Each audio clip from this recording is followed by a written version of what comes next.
I believe in you, Mariah. I believe in you. Oh there you go. We are live. We are live? Yeah, we are live. Sweet. Oh, okay. And everyone can hear everyone? Everyone I can hear. Us? You guys can hear me? I can hear you. Yeah. Sweet. Hi, everyone. Welcome Sweet. to the first Occult Life panel, actually. Panel Live. I have never done one of these before. And I'm so glad that you two are joining me. I'm a big fan of both of you. So thank you. Pleasure being here. Yeah. I'm so excited. Okay, so sorry, I had my phone activate and it started. I could start hearing the live back, which was not good. But let's introduce everyone. That's Sarah from Fantastique Publishing. Very awesome channel. Everyone should go over there if you haven't already. Probably everyone that's watching the live right now is subscribed, but if you're not, fantastic channel. And Noah Faraday, he has a fantastic channel as well. Been watching for quite a while. Probably more lurking. I haven't done a lot of commenting until recently. This is our spirit box discussion. So we have a debunker on the side of not to use them and a full believer on the side of to use them. And I'm kind of right in the middle of it. Still kind of needs more experimentation. Yeah, fair. So if we can all introduce ourselves just in case there's anyone that doesn't know everyone. Sarah, give a real quick rundown on your views on the spirit box. I think to say I'm against them is probably a bit harsh, but I think they should be used more responsibly by people, and people should be more ready to debunk anything they hear through it rather than assuming that whatever's coming through is spirits or whatever you want to call them. I think they're overused. That's my problem. I think they're overused, and I think sometimes they're used just for show, just to drive the narrative forward rather than any real investigation. So that's my problem with them. I don't think they've been thorough. A lot of them have been debunked, but I also think people need to question what they're hearing more and how they're actually working rather than just picking up a spirit box or picking up a phone app and just turning it on and just going with it. That's my view on it. Fair enough. Fair. And you, Noah, your full views on the spirit box? I think why the spirit box is a valuable tool to communicate for me is because I believe that there's multiple theories about it, but I believe it rips through the channels, and in between that, it causes a little riff, and that's how they can come in and talk. I think it causes the pulsating white noise. I think the pulsating white noise causes a thinning of their veil, and on the other side, they're able to see and feel that and can talk through it. Of course, we 100% don't know. That's why we're researchers. But I believe that the spirit box, it needs to be operated correctly. I do believe Sarah's right on using it responsibly, but I think what I find is that most channels operate it wrong, and it depends on which one they use. If it's a phone app, of course, it's crap, but the spirit box, there's a whole bunch of different things that is required for a spirit to speak. There is several different energies that they need to talk through in order to actually go through the spirit box. For me, I found that the white noise energy, the broadcasting through the speaker, the sweep rate energy, and the radio waves all give them enough energy to speak. A lot of people operate it wrong by setting it in the FM channel, which is basically all radio, and more prone to interference. AM channel is less prone to interference. You have to eliminate most of the interference. The antenna is very important, I believe, because the antenna works like a microphone for them. And it's the most important thing. I know I'm kind of rambling, but I believe the reason why you want to use the antenna is so you can get interference. The reason why you need the AM channel interference is so you can isolate the real words from the gibberish. So if you get a word that's gibberish, then you know it's interference. If you get a "Hey, how are you?" then you know it's real. But yeah, there is plenty more I have to say about it, but I'll leave that for now. I'm sorry. No, don't be sorry. I should be sorry. I'm ranting. Oh no, you're fine. So real quick, my thoughts and theories on it. Of course, I agree with both of you. So I do see the spirit box being misused and used incorrectly a lot on the larger channels, especially. But even websites, even the places that sell them, have incorrect information, and I think that's just because of how much the paranormal field, like in media, is exploding, and that it's like a very popular thing to do. So all these companies pop up, they just do a quick Google search, make the same kind of box, and then this is how it works. And basically, watched the Mythos video, which was really good. However, when he looked up like how they work, it said that just basically the white noise gives them energy. But from my thoughts, from a scientific view, that doesn't even make sense, because if white noise gave anything energy, we would just have white noise machines in our house, like powering our house, you know? Yeah. So that doesn't make sense to me. I do think it's a combination of things theoretically that may be going on. And what I want to get into or dive into is why that antenna is important. And I'll reveal some experiments that I'm going to be doing soon as well. But I think the antenna, which you're getting RF, radio frequency waves, right? So they're broadcast from one place, which is the radio station. It's broadcast out, sent out through everything.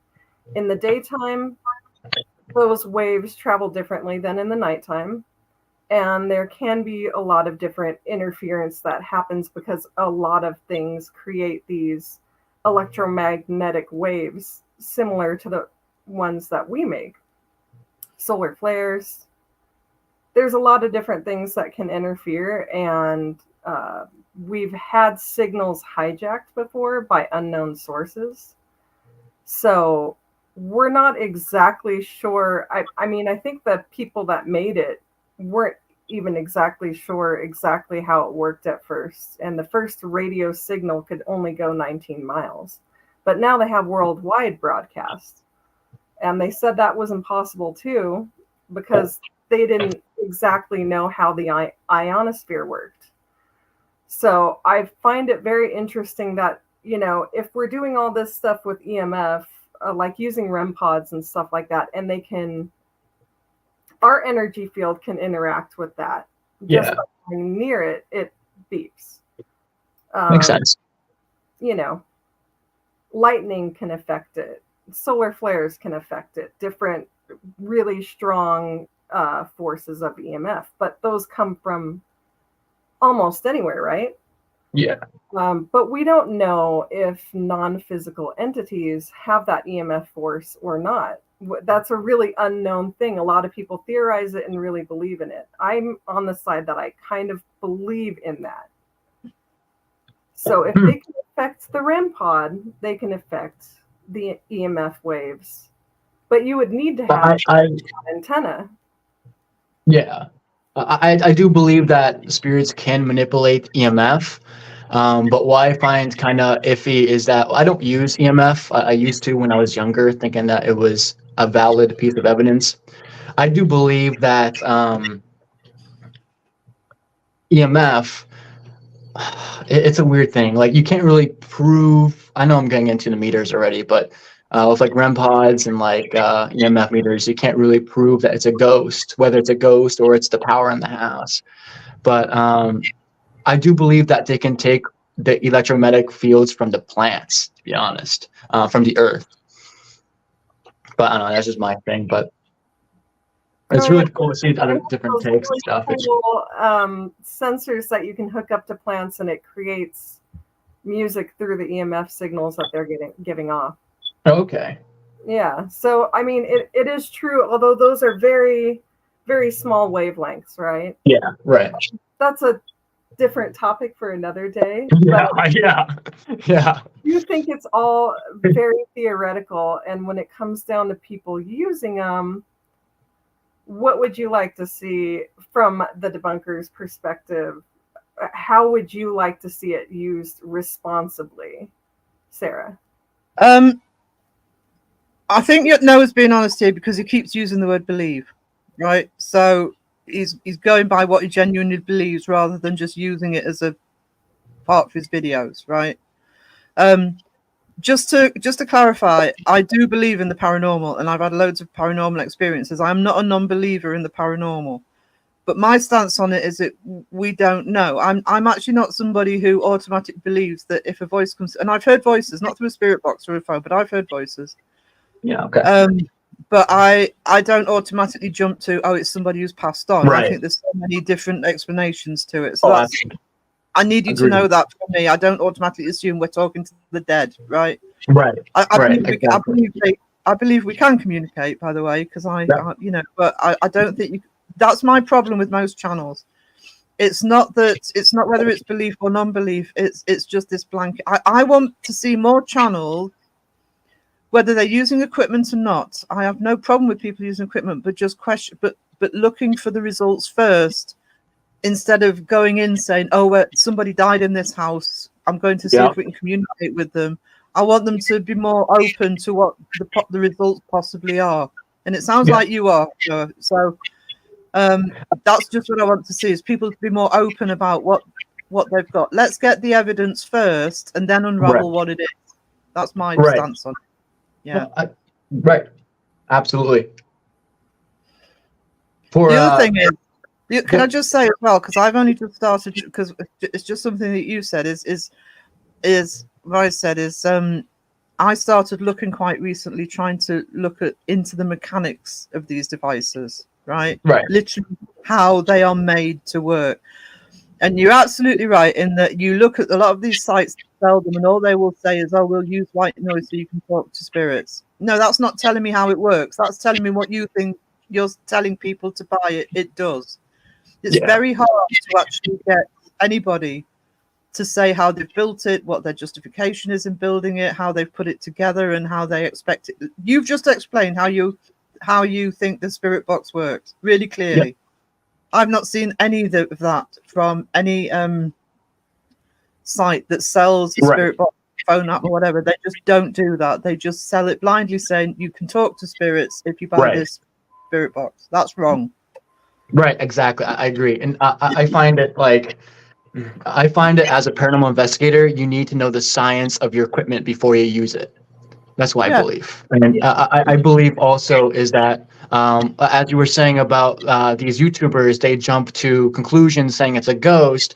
As a paranormal investigator, you should be debunking with logic and natural explanations before you think anything is paranormal. And that's the point of investigating in general.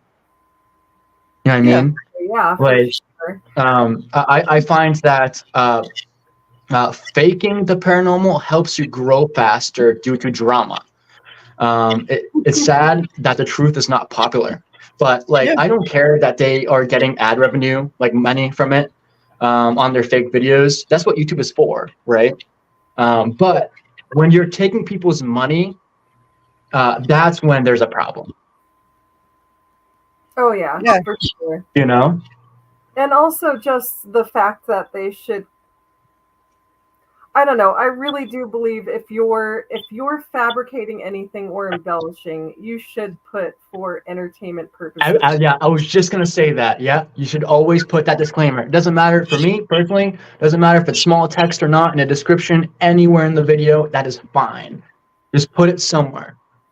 Something very interesting is when Zach and I started our channel, we put it under entertainment, not because we were going to fabricate anything, but for the truth of the matter that there are people that don't believe in the paranormal at all. So you can't say that you're truly researched. They won't let you get monetized. You have to put it under entertainment just to begin with. Like, because at the end of the day, it doesn't matter what my experience was. That's for me. And even if I portray things in the truest light that I possibly can, for other people watching at home, it is really for entertainment at the end of the day. Yeah, I mean, and I find that very interesting. Like, these other things they're fabricating, though, they really should put that on there for 100% agree. That's I've been standing on that hill for forever. I agree. That was my second point. But yeah, I 100% agree, Mariah. Also, I also think, sorry, Noah, I also think that the biggest channels. So I think the biggest channel numbers wise is Sam and Colby, and then it's Twin Paranormal, I think. Oh yeah. Oh my gosh. Yeah, but nobody's watching Omar anymore. Whereas Sam and Colby and the twins are. And my argument with Sam and Colby, and I've said it several times on my channel, is they could transfer to doing a cooking channel, they wouldn't lose any subscribers. It's irrelevant that they're posting something. That's not what they're selling. They're selling Sam and Colby. Exactly. You know? So it's for me, it's a different animal for some of these big YouTubers. They're basically the boy bands of the paranormal.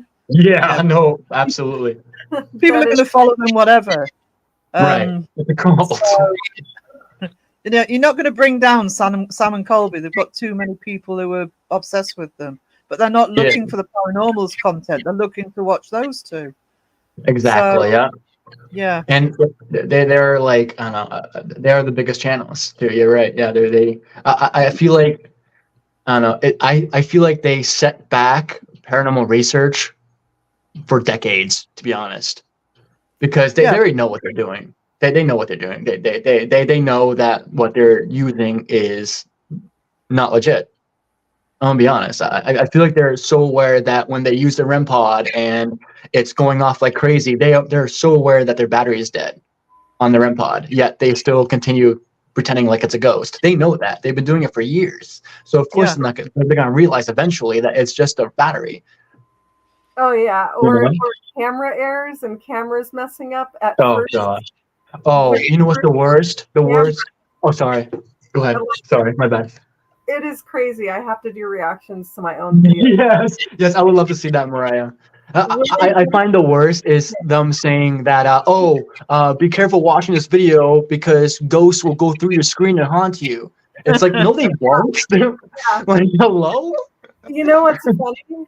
Like, okay, well, there's trailers and some other things that I did a very specific way because I wanted to draw the audience from the big channels into a channel that's more realistic.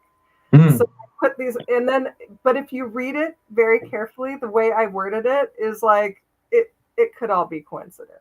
That's what I say in there, but I like made fun of that in very specific ways with like the words put up and stuff like that. But I think I'm going to react to that, as well as like when I just got my camera,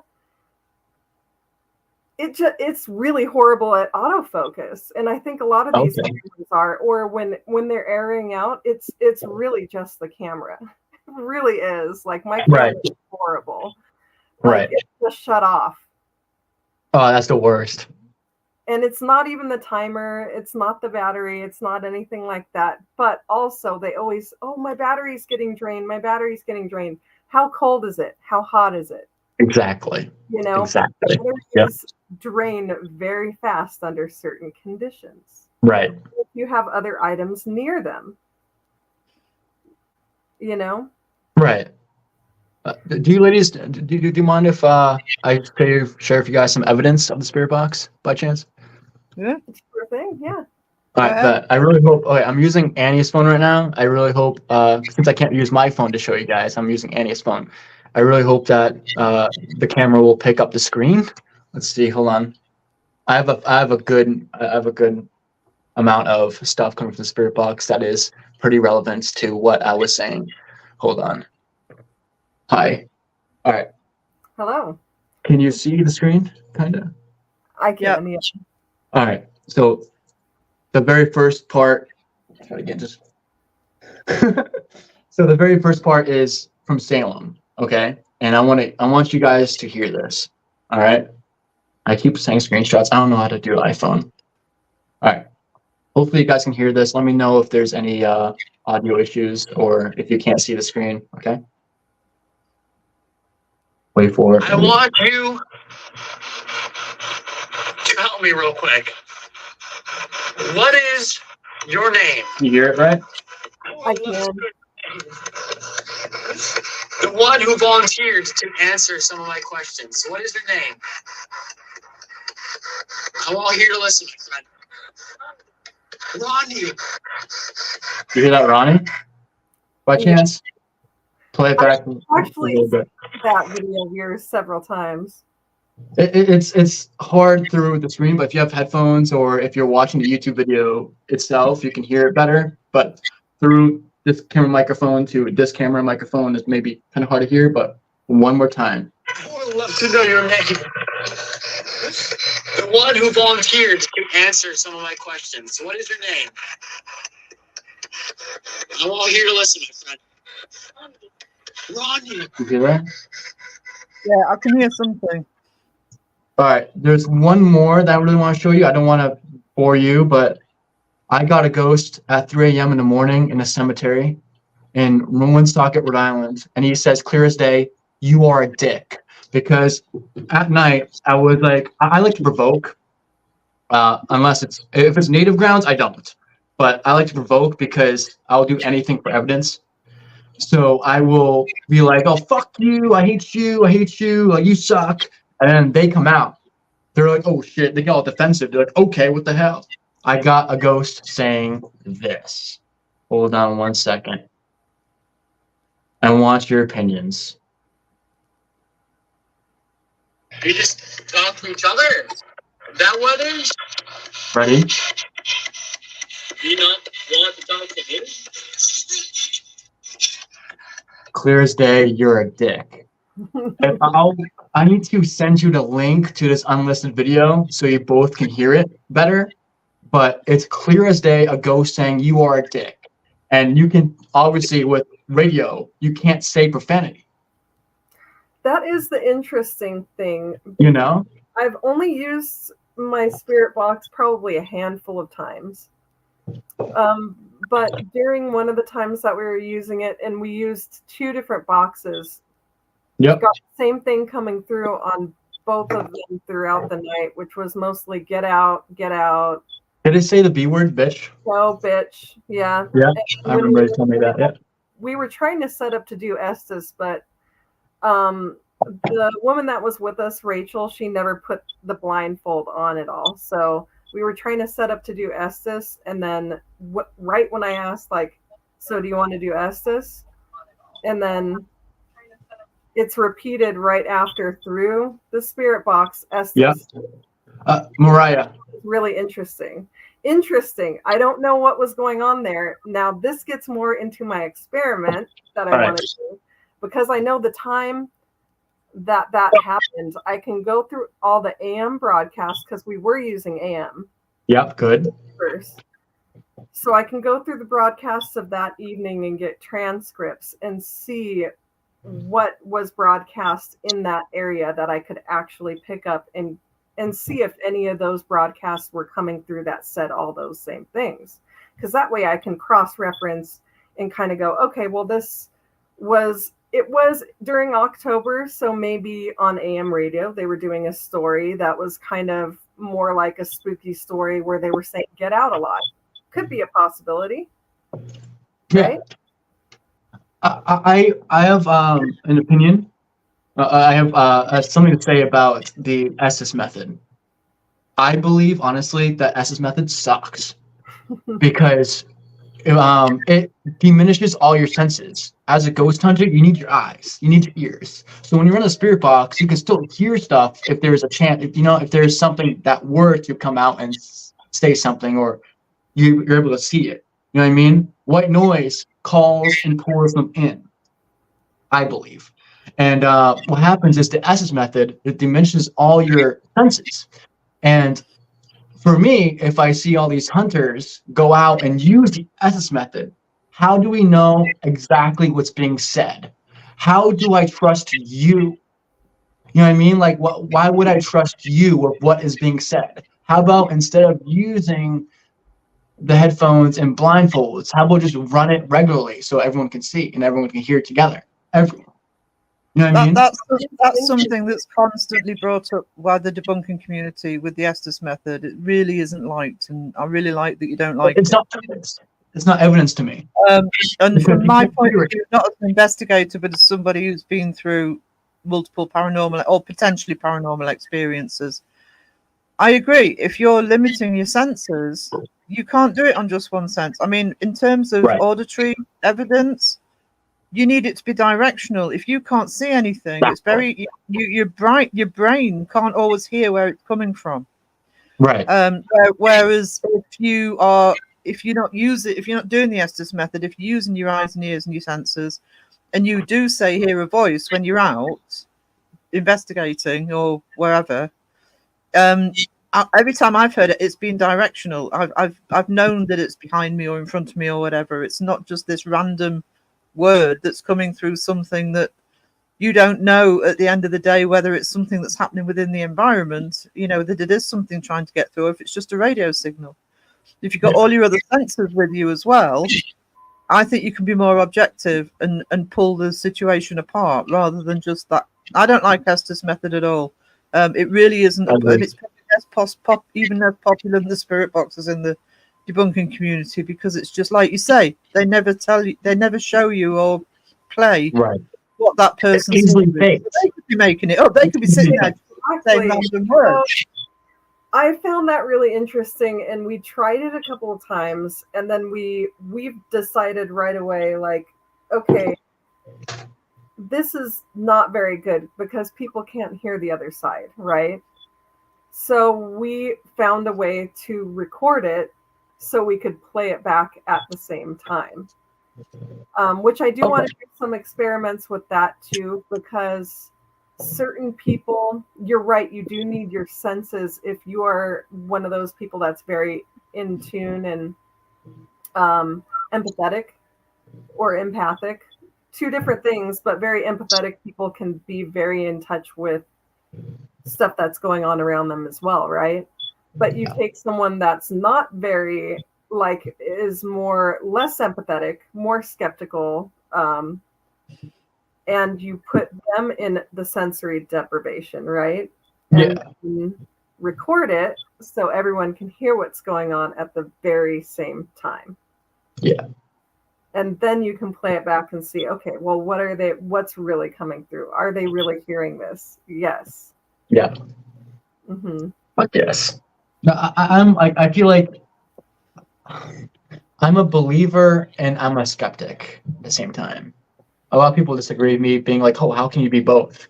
But I do believe in stuff. I've seen shadow figures darting around in cemeteries, and I run exactly to where they are, because I see all these ghost hunters do the opposite. They run away.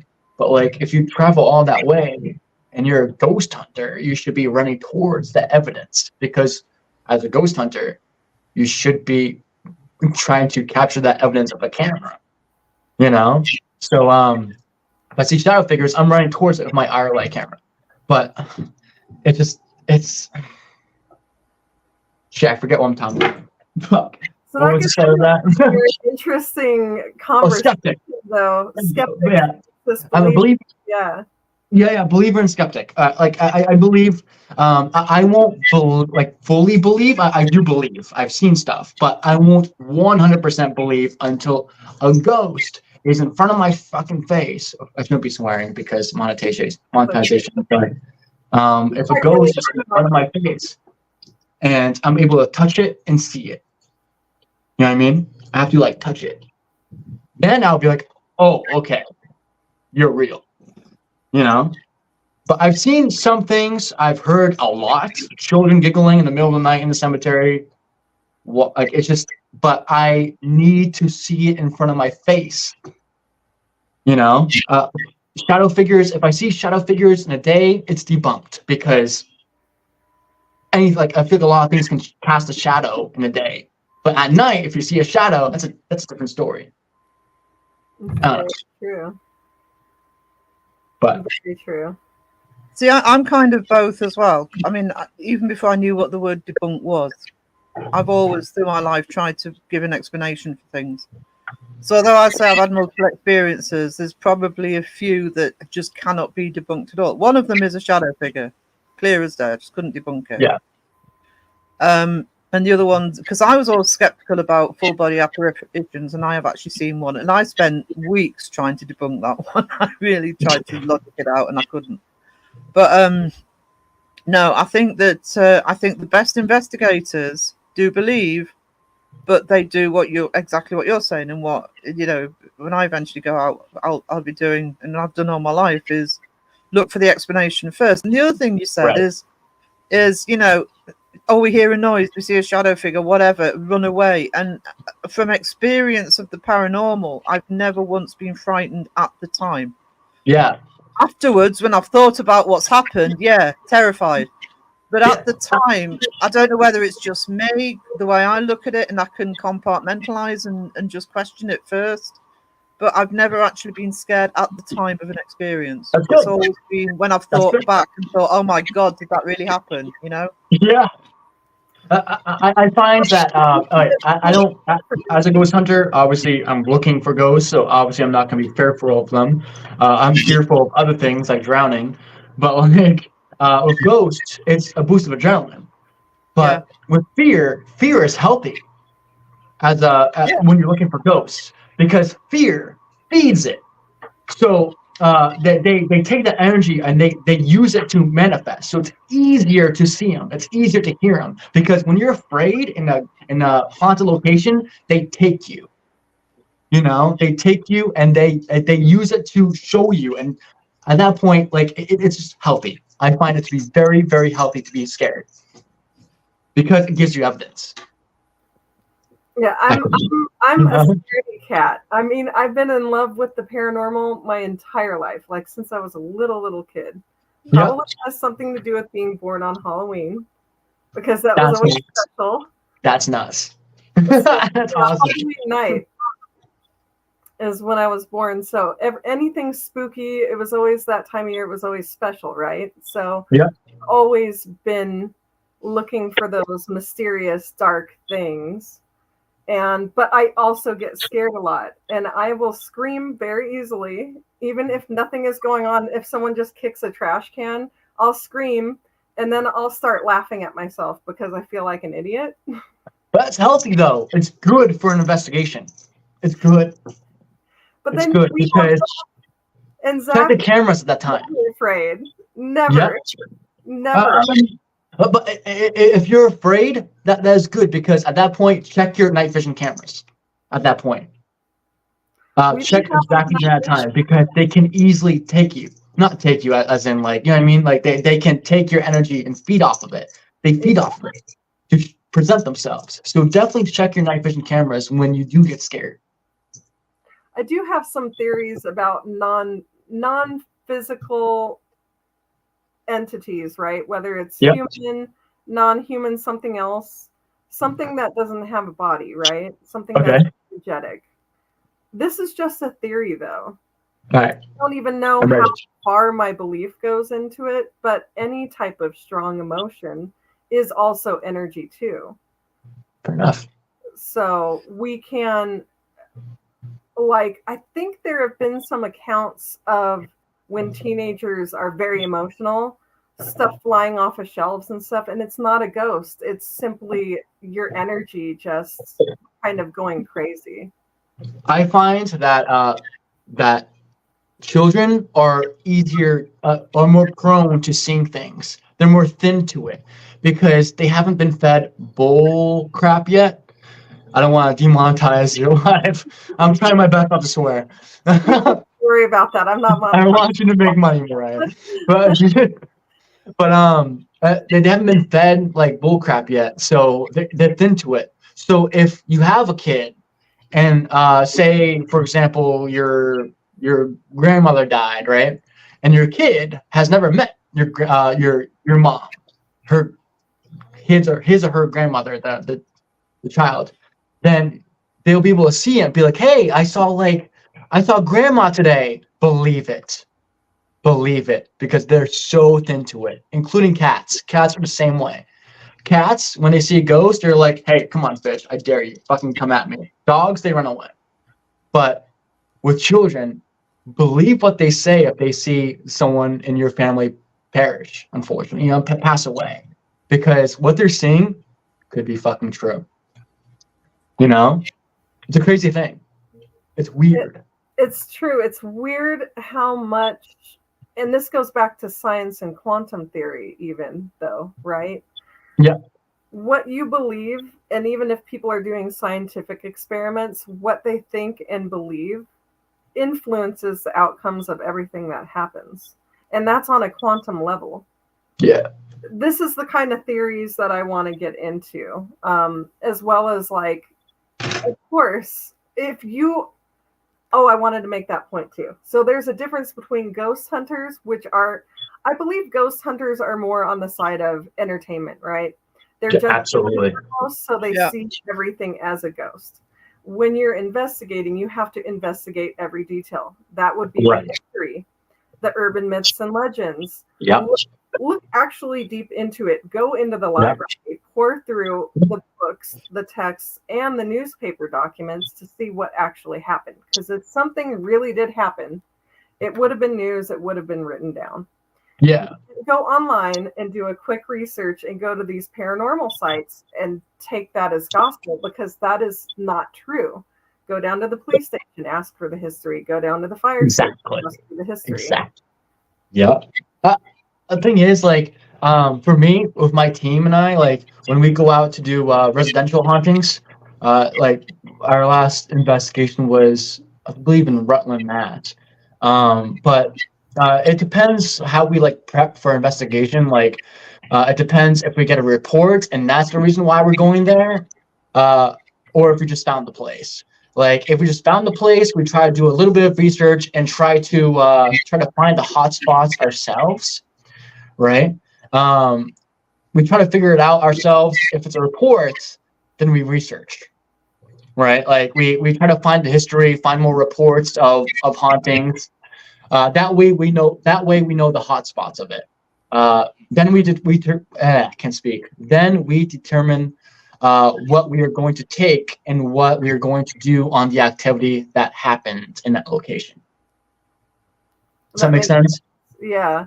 So I think there's a very, I guess the entertainment value people, some of them put some effort into doing research too, although maybe a lot of them think that the research, like Twin Paranormal, like Sarah mentioned. Or Oh my gosh, because we went to the same tunnel as Oh my gosh, and everyone's been there. There's only a few videos about that tunnel on YouTube, and they all go off about the fake history, the urban. Yeah. Oh, I hate that. So I guess hate's a strong word, but I do despise it. It's very, like, it's a classic story too. So we went to the library. We spent 2 days in the library, and I wish I would have filmed that part and put a little bit more into that. I think going forward, we're going to do more of that, because at the end of the day, you kind of have to go and do the research yourself and go, okay, what they say is true. This is debunked. Or you're going to just have to take our word for it, which is not really a good policy, right? Right. I feel like with say someone in a residential haunting, for example, me and my team, when we go out to family homes, they say they seen this. You can't really take it as evidence.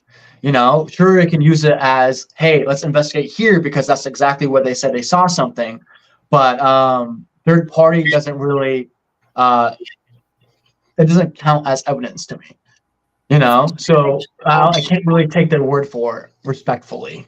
But the problem is that what a lot of teams are doing, a lot of the big teams are doing, is they're just taking it as read and using it as the story to drive their narrative forward instead of researching for themselves.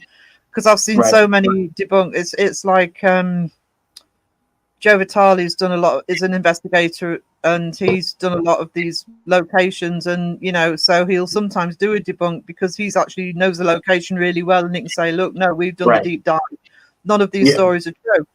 I mean, I live in very rural, I'm in north of England, and I'm in a very rural county, and any time, this drives me mad as well, by the way, anytime somebody investigates in my county, they go to the same place. It's a castle called Chillingham. Sam and Colby have been there.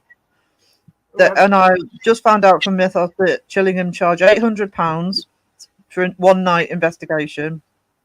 And I keep saying I live in the county in England with the most castles, with the most, we've got stone circles, we've got gibbets, we've got all sorts of things, and so many locations that you don't have to pay for, right? You're free. Yeah. And yet they all go to Chillingham for £800. But I also, because I'm local, it's one of those areas where it's who you know. And somebody said, oh, I've heard Chillingham's really haunted. Somebody was telling me stories. I said, did that person work there? And he said, yes. I says, well, that's their job to push forward that narrative. I'm not saying it's not. I mean, I've been myself at night, not ghost hunting for, a function. But, so the staff are being told to reinforce the haunting story. The locals are sort of spreading it around, and that's how they're marketing themselves. But, you've got to do your own deep dive, even if it's not before, even if it's after, so that you're not taking as read everything that you're being told, either by the website or the people who work there. I'm sorry, but that's the way I feel. And now I like the idea of people going to places you don't have to pay for. Yeah, I 100% agree. If you're if you are, say, the Conjuring House, or I know the Conjuring House has a lot of controversy, but with haunted attractions that have haunted stuff in it, they make people spend so much money. But if you really want these people to investigate your home, I feel like, wouldn't you want it to be for free because you want it to be verified? Do you know what I mean? You want verification that's haunted instead of just having people I don't know. I feel like there's something wrong with paying so much money on a place. You can just go to a cemetery and catch shit. You know what I mean? You can catch shit on the cemetery. That's what you can do. And do it'll be the here. same shit. I've just given, because Mythos lives in the same area as me, so I've just given him some locations to look at, because he'd gone into the middle of the hills, the location in the middle of nowhere. Trust me, I wouldn't have gone up there in the dark on my own. And he did a really good investigation, and it's and he hasn't had to pay for it because it's in the middle of the hills.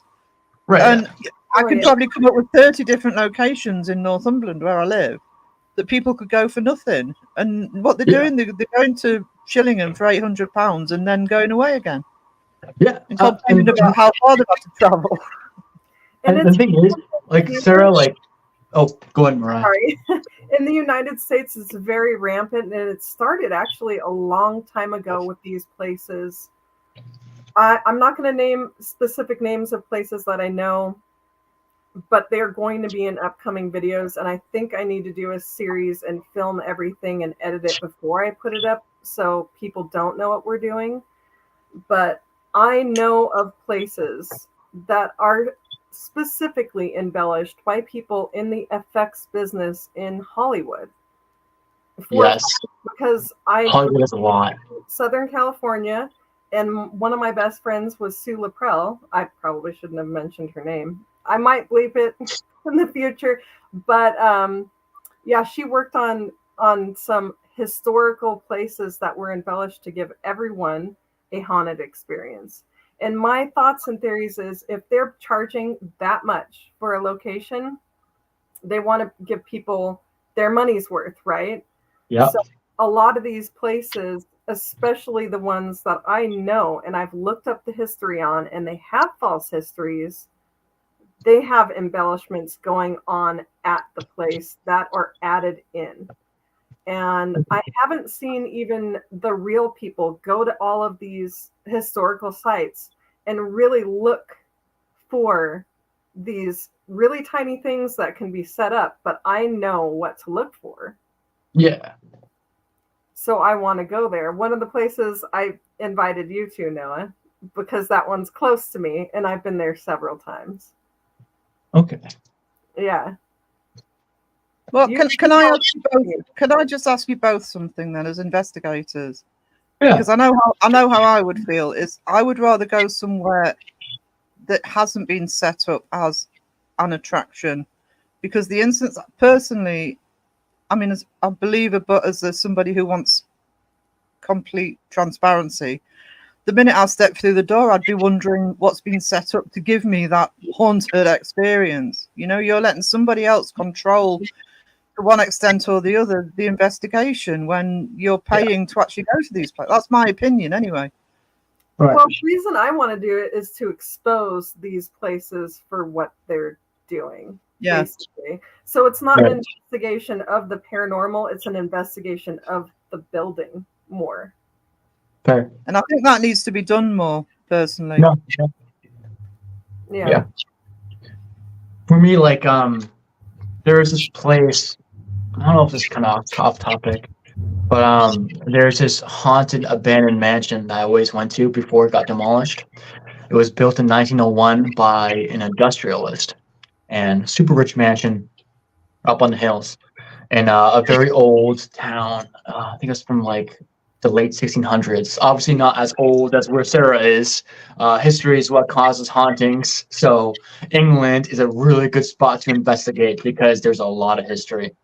But in Massachusetts, where I am, it's the New World, you know. So it's old, of course, not as old as England, obviously, but it's old, from the 1600s. And this place, I went, and I've caught so much crap from there.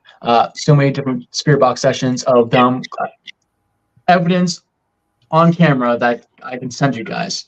It was on that same video that I was showing you guys. But I remember what happened was we were up in the master bedroom's closet, and I was just urbex exploring, not doing a paranormal investigation. I did not believe this place was haunted at all. First time I've ever been.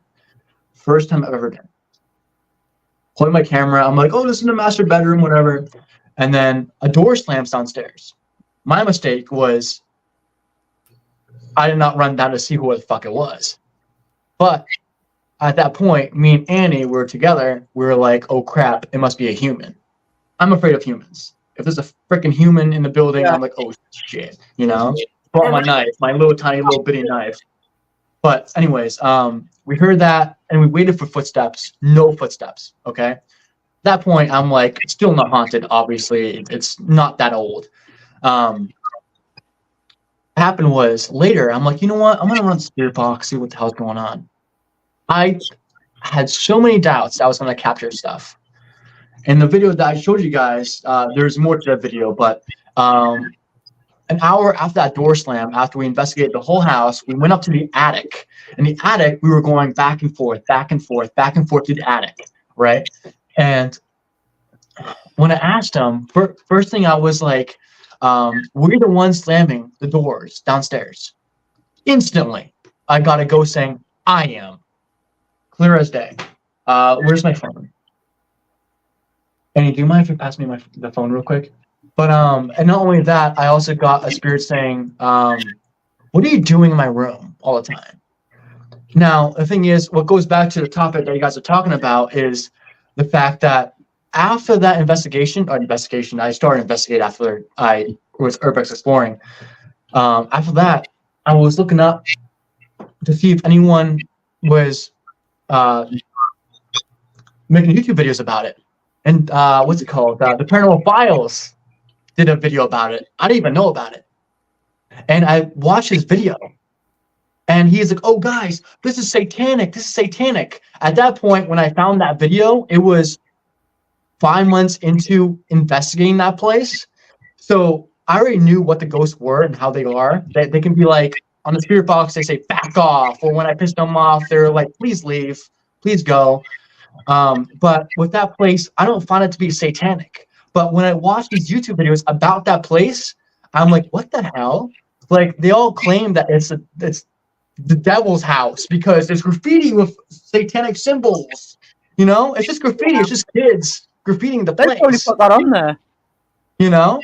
Yeah. But I'm gonna show you guys real quick. Hold on. Let me see if I can freaking find. Or My some bad. My bad. people, like, they'll put symbols up like that because they're trying to, like, summon demons or something like that. But I don't think it's connected. Nothing paranormal with the kids that are messing up the place. All right. Hopefully you guys can hear this. This is a walk-in closet. The door slams right here. Master bedroom. Ready? That's a door slam. Okay. At that point on video, we were like, "Oh shit! Like, is it a human?" And then, hold on, guys. Sorry, this happened. There'd be footsteps right now. Have you been making those noises downstairs? I am. You need to hear it closer with the headphones, and if once I send you the link. But clear as day, I gotta go saying, I'm the one slamming the doors. Instantly. Very interesting. And I think that's something that goes back into, like, the spirit boxes and experimentation and stuff like that. People, and I was thinking about this when we're doing any kind of session like that, when you're looking for EVPs or using the spirit box, write down a list of, like, this is what came through, right? Yeah. Does it fit with what's going on? Does it not fit with what's going on? Right. Could it be Relevance and context. conversational? Because let's say, like, just in our conversation alone, Sarah might want to jump onto another topic and start talking about something else entirely. If you ask a question, people might not give the answer. They might, and that's just normal communication in psychology, right? Right. How many times does that happen in a conversation? So I kind of wanted to do some people watching and see how many times does a topic change, or does someone not answer a question? What is the normal dynamic of that? And then see, you write down the statistics of it and see if it's conversational, see how many hits you're actually getting, and then cross-reference it through broadcasts that are actually being broadcast and come in that location that you're going to be at. Yeah. What exactly is going on. And I think if people did it more scientifically like that, I don't think a lot of debunkers would have a problem with that.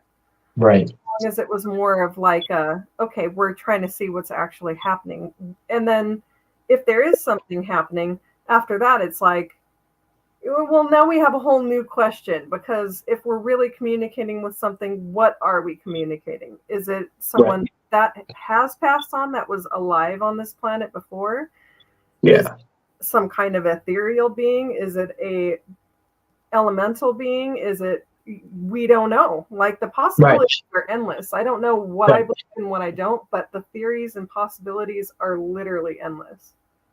Do you both believe in demons? The thing with debunkers, though, is the thing with debunkers is it's not about people going out and investigating. It's the way they investigate and them not asking the questions. You know, it's about nobody. The debunkers aren't saying nobody should go out investigating, because a good many of them, so Joe and Beardo and Segs being out, and who are actually Josh from Paranormal Seekers, Jeff from Boop. I could name a list of people who actually go out doing investigations. Mythos has started doing them. I'm hoping to do the occasional one. I'm not looking to do a lot, but it's not about people going out investigating. It's about being transparent and about not being afraid if you don't capture anything. That happens. That's more likely to happen than somebody who's releasing a video every week and is getting demon bro scratched. Right. Exactly. Can I just address those satanic symbols you were talking about? Because I do have a story that's quite. I'm ready to hear. I lived in York for a while. And I think there might still be videos on YouTube of this, right? And this is where finding out local knowledge helps. And when I was down there, there was a store. There's a sort of very old tunnel that goes past the railway station that goes underneath the railway line. It's not very long, but it's sort of narrow and a bit creepy. And there started a rumor that if you looked at it in certain times during the day, on one of the walls, you could see a demon coming through, right? It even made it on definitely rumor. YouTube, right? Yeah, no, I actually I found out what it was, and I was talking to my students about this because I was a teacher at the time. I was talking to my students about this story, and one of them went, "Yeah, there is a demon in that wall." I was like, "So how do you know?" He says, "Because I put it there." Right? He was actually, what it was he was actually one of the most prolific graffiti artists in York at the time. You know, he'd put a picture of a demon on this wall. The council had come along and painted it over, but under certain light conditions, you could still see the picture coming through underneath. You know, so obviously I only know that because I was teaching the little bugger. Yeah. Yes, sir, I did It's do you ladies believe in demons? Do I believe in demons? Yeah.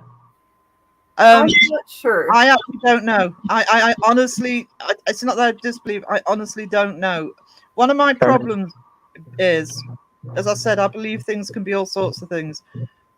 I even don't like the word ghost because it already presupposes somebody who's passed on.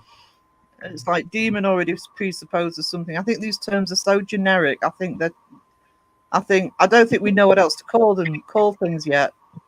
But Yeah, I don't know anything about demonology, to be honest. I don't believe in demons because I've never seen one. I've only been of all of my experience, for... I wouldn't say that any of them were demonic. I would say one or two of them, it was probably something not very nice, but I wouldn't say demon. Right. I believe that there's evil spirits, but not demons. So if you die as a murderer or a rapist, then as a ghost or a spirit, whatever, you are still the same person. You're still evil, but you're not really a demon. I believe that, like, I don't believe in demons because I've never seen one. In the 6 years, only small little 6 years I've been doing this, I've never seen one. But a lot of people say that shadow figures are demons, but I can't really tell you what they are. Obviously, like I said, I've seen them. But shadows can come from anywhere. What we have to do is grab them by the neck. We gotta find them. You know what I mean? We gotta run towards them. But I don't know, like with demons, like it's hard because I've never seen a bad ghost yet. You know? I don't know. I just think, you know, if you want to go down the line, even if you just want to go down the line of it's people who've passed on, there are good and bad people. You don't have to take it down to demon. You know, it's like exactly really demon cells. Yeah, demon cells. And I'm not. I don't know. I mean, I don't know enough about demons as people see. I know people who do believe them. I know people who think they've seen them, and that's fine. It's not like I'm not, and they're people I trust, so I don't question that something's happened. But I just personally, I just think. I mean, you mentioned quantum physics earlier. I look at that as well. You know, sort of quantum theory and things like. You know, it could be things slipping through from another dimension. It could be anything. We don't know. That's the problem. Yeah. That's the kind of theories that I want to delve into and try to kind of more explore those type of theories, like every theory. And we're not just going to go to haunted locations. I don't think we'll find anything, but we're going to go to different areas and look for like UFOs and be like, oh, nope, that's an airplane. That's a helicopter, you know, just like kind of like and everything and kind of look into the history of it. Right. Talk to Native Americans about different cryptids that they have, all the different cryptids, because there are several. People talk about skinwalkers a lot, but I don't think. I don't know. There are some theories that, or some myths that may have been passed along through urban legend to explain something else, kind of like a lot of stories that we have throughout history that are kind of anecdotal to teach you a lesson or a story of how to be as a person walking on the earth. Not that there's actual factual evidence to them. Right. Or maybe they are interdimensional beings. How do we know? How do we find out? Yeah, going back to like that skinwalker stuff real quick. I find it disrespectful that so many of these YouTubers claim that they're seeing a skinwalker. Like, it's Native American culture, and that's you're basically shitting on them. You know what I Yeah. mean? Like, because you completely know that's not a skinwalker. Hell, Twin Paranormal did a video on a swamp that's right next to my house, 30 minutes away, but near my house. And I've been there plenty of times. I've caught things from the spirit box, EVP recorders there, but there's no skinwalker there. But they're like, oh, it's a skinwalker here, whatever. Like there is. I do believe that there is a skinwalker, but that's why there's Skinwalker Ranch in Utah. There's a 30 people scientist research team that sleep there day and night, or be there day and night, just to research this thing. Native Americans opened up portals to defend themselves from the settlers. You know what I mean? I respect Native American culture so much. Like they knew exactly what they're doing. But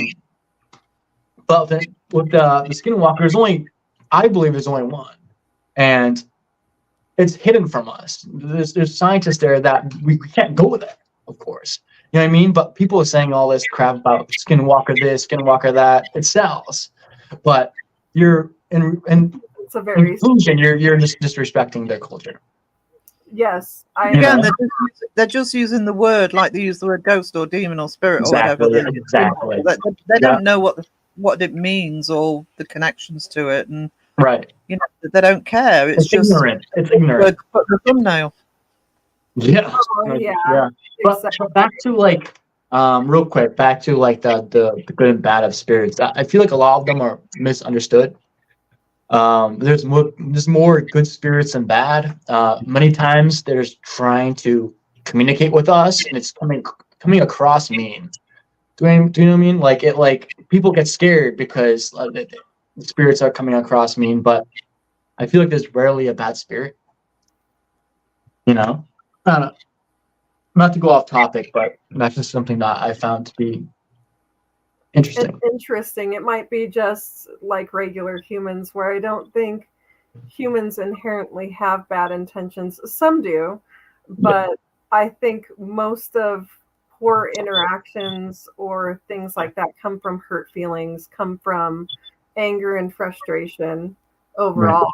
So it could be the same thing, possibly. Yeah. So what I wanted to do is let's first of all, I wanted to say hi to everyone in the chat because they've been here communicating, and I haven't really said hi to anybody, which I am so sorry. Let me hear who's on chat right now. Who's on chat? I'm still here. Dawson, Steph. Let's see. Stay tuned, of course, who's our new moderator, and you two moderators as well. When I can figure that out, Candy's here too. Candy's here. I've not seen Candy in forever. Candy's so glad that you're here. Hi, Candy. Let's see. We have Sakura left, but was here earlier. Oh, I love Sakura. Sakura. Oh, pronouncing that wrong. I'm very bad. JR was here too. Hi, JR. John's here. Okay, yeah. Some of my audience is here, I see. Let's see. I see Steph. Big Dan. Big Dan was here. I'm not sure if you're still Big Dan! Love Big Dan. Okay, so I love Big Dan. Yeah, I was actually like, we had a lot of conversations. Me too. We had not too much conversation, but Dan and I had our conversations. He's a good man. He's a good man. Yeah. And so what I wanted to do was kind of open up our panel to questions, maybe anything that we're talking about, but specifically about spirit boxes. If you have any questions for any of us or want all of our opinions on what we think about it. Of course, I think everything is theoretical at this point, and I've had my own strange experiences, but I can't say exactly what happened. Like, I don't know. Mariah, I didn't mean to interrupt there, but I sent you a link on the unlisted video of all the compilation of every single valid response from a spirit on the spirit box. And Sarah, I have to send it to you too, because this could change everything. Okay. There is a Okay. lot. There is a lot. I really want to share with you guys what you think. You know what I mean? But I'm gonna send it out to my audience too. But I really want to share with you guys what I've captured on the spirit box because it's a lot. It's a lot of valid, very contextual responses. You know, but it's crazy. All right, go ahead. Sorry. Love to Sorry. check that out. Would love to check that out. So if anyone has any questions, feel free to type them in and I will throw you up on the screen. Not sure how many people are still with us at this point, but we can still communicate as well about anything that you want to. Is there any points that you wanted to bring up, Sarah, about how I had a question for you earlier. What you would like to see in general, and I know I've asked this question a lot, even in lives, when I'm in lives just typing, what would you like to see? Not from ghost hunters, because ghost hunters, they're not going to change. I don't think they will anyway. But maybe like paranormal investigators above and beyond, like going towards the sounds and actually trying to figure out what is actually going on. What would you like to see innovation wise? I'm going to answer that. I can answer that question. I don't know what the answer is, but I can answer what I would like to see personally. Is I would like to see more thought put into what's actually taken on investigations. I think people have got stuck in a rut of using phone apps and you know, REM pods, etc. It'd be nice to see people try and, even if it's just an experiment with different things. I mean, when I was talking about going on an investigation, my chat said, well, what would you take with you? And I said a camera and a microphone. And Steph, who's in the chat, also suggested, I've seen this done in the past, because I is taking a camera and I mean a stills camera, and so I'm actually thinking of getting a Polaroid so I can actually show it being developed there and then, so nobody can say, oh, I've taken that away, and you know. And I would like to see one of the problems I have with spirit boxes and phone apps, etc. I would like to, and again, I don't know what the answer is, but I'd like to see somebody come up with something mechanical that's less reliant on energy or batteries or, you know, radio waves, etc. Something that could actually maybe be triggered, but nobody can say that it's a battery dying or anything like that. I don't know what the answer is, but I'd just like to see a bit more. It's a good word for it. A bit more innovation as to what people take out with them. Yeah. Interesting. I agree with the bringing just camera by itself, because cameras, you can say you're going out ghost hunting if you have a night vision camera. Cameras are the most important tool in ghost hunting because you cannot collect evidence if you do not have something to collect evidence on. Exactly, they're unavoidable. Right. IR, you need definitely. I don't know if you do, Sarah, but definitely put an IR light attachment on there. Of course, IR light attachments don't capture ghosts. They light up the infrared spectrum, and it just so happens that the infrared spectrum is what ends up capturing movement and anomalies. Maybe the air, of course, we don't know. But maybe the air is different from here than where they are, and somehow the IR light is able to tell that. IR is a different wavelength of light. What captures ghosts is, of course, the IR light camera. Since they're working on a different light spectrum, they can pick up different stuff, ghosts, basically. You know, most captures are on basic cameras and weird cameras like flip phones.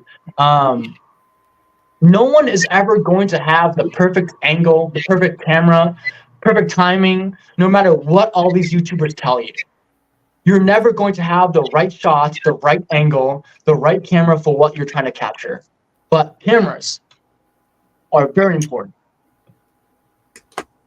I like the idea of the infrared, actually. I think because I've done infrared photography, and I think that would be a good even just to experiment with, to see what infrared photography would come out with, you know, if say you thought something was going on. Yeah, I think that's probably a good suggestion on the infrared side. But it's just people are frightened of. I mean, I see some channels that take out, you know, a phone app, a spirit box, a music box, a REM pod, an EMF meter, cat balls, and I'm thinking, how are you concentrating on what you're doing when you've got 6 or 7 pieces of equipment that you're having to sort of look at the same time? That would drive me mad.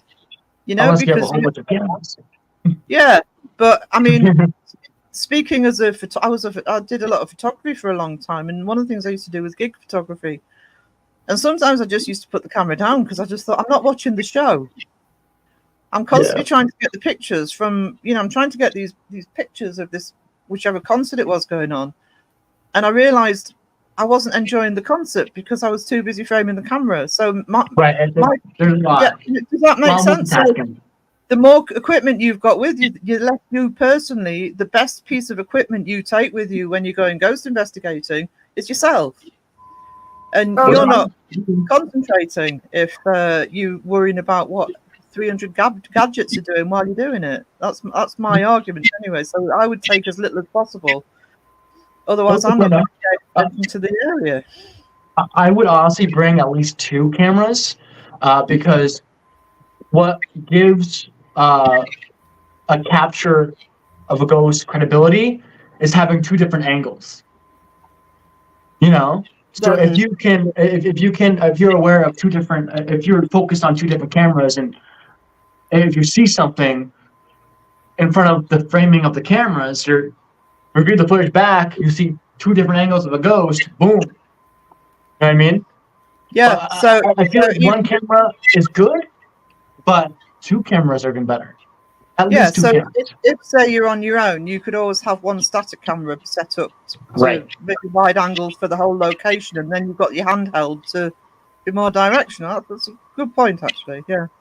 So we've been saving up a little cameras, just little cheap handhold cameras that can do video too, so we can set up all the angles so everyone can see everything that's going on. And be careful of the SD card storage. Down. If there's anything that happens, of course you can see a 1 shot, but then replay with all the angles so everyone can see everything that's happening, where everyone is, if it's a shadow, if it's, you know. Right. So sometimes there's a problem, like what my team experiences, like when we get evidence submitted to us, a lot of the times there is families that would send us IR light reflections, and they think it's a ghost, and well, it's not, you know. But a lot of it is just orbs. Like dust, bugs in front of the screen, not focused, but I don't know. But Steph says, "What about what's up?" I have a cool story about the whole orb thing. So we have a whole security camera system set up in our house, not for ghosts. Yeah. So everyone knows, and on the outside. It's for protection. I won't get into the details of that because it's private and personal. Right. But every once in a while, we review them for different types of things. And we were standing there, and in real time, we saw something in the shot of 1 camera in particular. And we were like, the footage of that would be hilarious because we're both standing there just staring at the TV, which has all the different cameras on it. And we're trying to figure out what this thing is. A thing that kept on moving up and down, but it was a white, and sometimes it had a white thing that came off of it, but it looked very weird, right? Oh, yeah. And we were trying to figure it out for like 35 minutes. Come to find out, it was a spider on a web right in front of the camera. It did not look like a spider. Yeah. But it's so out of focus, right? It was out of focus because they were so close to it. Yeah, and someone sent in a video in Crow's group, actually, which I'm going to link all of your channels below and all the good debunkers below as well. because I think it's important that people know that it's more of a, if you're a real paranormal investigator, you're also a debunker too. So you should Right. all be on the same team, really. Yeah. But someone posted a video and they were like, there's this really weird image I caught in my backyard. And someone was like, that's a spider. And I'm like, yep, that's exactly what it is. It looked exactly the same. And I'm like, yep, right in front of the camera. Doesn't look like a spider, but it is. Mhm. It happens. It happens. You know, bugs get in the way because they see light. They're like, oh crap, I can see. You know, so they go up to the camera and they mess everything up. But you know what I find interesting actually that I was experimenting with back then when I was using REM pods, I thought they were real. Back when I realized that they're not a valid form of evidence, moths or any type of bug, honestly, but moths in particular, they radiate EMF because they're so prone to being in front of light that if they're not very close, but they're close enough to a REM pod, they can set it off. Of course, any bug can set off a REM pod, but they use radio wave frequencies to kind of figure out where they are too, right? Kind of like a bat. yes. But with REM pods, right? Mm-hmm. Yes. But like, what's interesting is that with bugs, like they can get so close to an antenna and mess everything up. Yeah. I You think know, it's but echolocation, but I'm not sure. I think I don't know with bats. I don't know about bugs though, honestly. Yeah. It depends on the type of bug, I guess, but I think moths have some of that. Good to know. Some kind of high frequency, because some of them have those antennas that have the fluffy Thanks. coming off. Yeah. Yeah. Okay, so our first question is from Steph. Yes. There What we go. about geoport? Is that the same thing as the spirit box? But I've never heard of a geoport. Me neither. Anything like the Ovilus, or the Alice box or any of that. I think those are just word banks. I don't think Exactly. Agreed. all AI. I don't think it has anything to do with anything. Could a spirit manipulate something that's electronic because it's energy? Maybe, but it's mostly AI, so you kind of just have to disregard anything at that point, right? I don't know too much about geoport, of course, but I don't understand it, so I can't really say much about it, and I can't really investigate with it because I don't understand it. But I don't know. I never seen one before. Actually, I've never seen it. The problem with their AI, because I do use AI, and so for example, if I do an AI song for the channel, if I'm feeling really lazy and I just want to do it quickly, I might just I did this once. I put in a song. This is an example, and I didn't even bother writing the lyrics for this one because normally I write the lyrics, but I couldn't be bothered to write the lyrics. I just put please give me a Celtic song about the Loch Ness monster. That's all I said, right? And the lyrics came up with the fact there was a castle on the lake, the location, so much information. So it's like anything that's using an AI, it can dig in for information and feed that back to a bloody app or whatever. It's all connected. That's why I don't like the apps, especially. Yeah. Yeah, and I found that really interesting. Even when people I think this someone asked a question coming up that had to do with Amy's Crypt and their app. Gosh. It's like, well, the thing is, any app is going to gain information from your location, the time, anything that's said, because it has access to your microphone. It can make a very relevant response. So you can't really say that it's interesting even. Yes. Also, when I email a lot of these phone app creators because I want to understand how it works, right? All of them either don't respond, but Amy's Crypt responded. And they said that it uses the GhostTube app uses sensors on your phone. But if you email Samsung and Apple, you can't really access those sensors on your phone on an app. So I believe, especially with Amy's Crypt working with a psychic that is known to fake it, that's guilty by association. So I believe that I believe Amy Crypt's fake, but I don't believe once. If you're a faker, if you lie once, you're always a faker. If you fake once, you're always a faker. So to me, I feel like Amy's Crypt. I know I'm getting kind of in a tangent right now, but I feel just because of Amy's Crypt. But I don't know. I feel like if you, as a faker, you lie once, you're done for. You won't be taken seriously. But with GhostTube phone apps, I don't believe in GhostTube. A lot of people do, but I don't. I've never believed in apps, and I always thought, like, every time I saw, I used to. like, I would try to find new channels, and I'm like, oh, they're using an app. Like, yep, done. Click off. It's just, to me, it's a bunch of nonsense, really. Which people could say like the same thing about the spirit box too, but then right. There's a lot more interference that comes through radio frequencies, so you can't really. The thing is with spirit boxes is that I've been to locations that give me so many valid responses. So I'm gonna keep using it because I'm getting swears. I'm getting the F word constantly in different locations. No radio is gonna do that. But Big Dan says, so in regards to the spirit box, what is the difference between forwards and reverse? I mean, it really just scans in ascending and defending order, doesn't it? All right, so Big Dan, I think I used to believe that you set it to AM in reverse, and reverse is makes it so all the radio is backwards. I used to believe that, but now I don't. But I believe it doesn't really matter the difference between forward and reverse. What you have to do is when you investigate with a spirit box, you get a word, you check back to that exact station to see if that same voice is still there. And a lot of the time, it's just white noise for me.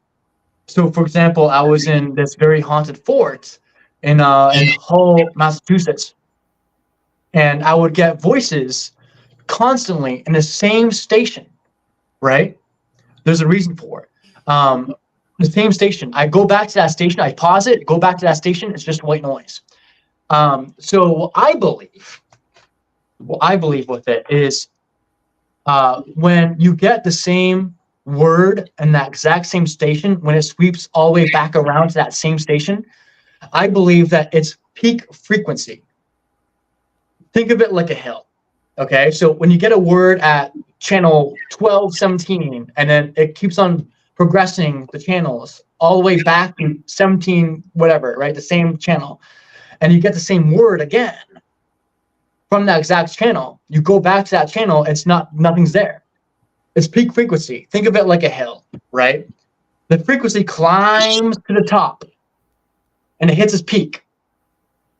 That's when they're able to speak, because that's where everything has peak power, right?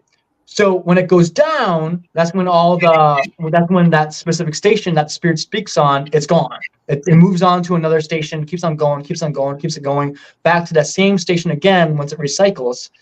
The peak frequency is what we call the ghost phone number, the exact same number that they're able to talk to us on. I've caught that multiple times. So like say, I know I'm rambling, but there's another example. I was in a cemetery in this town called Lister, Massachusetts, and I'll get the same woman every single time. She says, for a young guy, and channel, I think it was like, I even know, 14 something. Let's say, just for the example, let's say 1419, right? I forget the exact channel. But 1419, she says, for a young guy. This keeps on going, keeps on sweeping. The sweep rate energy is going, keeps on going, all the way back to that same exact channel. When it stops and says, when I ask them a question before it stops, it says, another thing? When I ask them, what are you trying to say? The woman says, another thing on that exact same channel. Stops, and it continues over and over, all the way back to that same exact channel. What I believe is that that's peak frequency. I can go back to that channel and there will be no woman there. I want you guys to test that. Because several times. In testing that, and I think, yes, it's ascending or descending order that it's forwards and reverse, right? But if Right. you're having it at a fast sweep rate and it's going in reverse, the possibility of there being a full sentence is very slim. That's why the reverse is more important. It is way more important because you're trying your best to eliminate basically most of the interference, right? Trying to isolate the real words from the interference. There's a thing called spirit box frustration, where they're trying their best to. I've seen so many times, experienced so many times this is happening, is when they're trying their best to use the energy to talk, and they can say 5 words, for example, and it'll funnel it down to 1 word. They get mad and they try their best to actually continue saying that exact same shit. It's weird. I've caught evidence on my channel. It's a weird thing.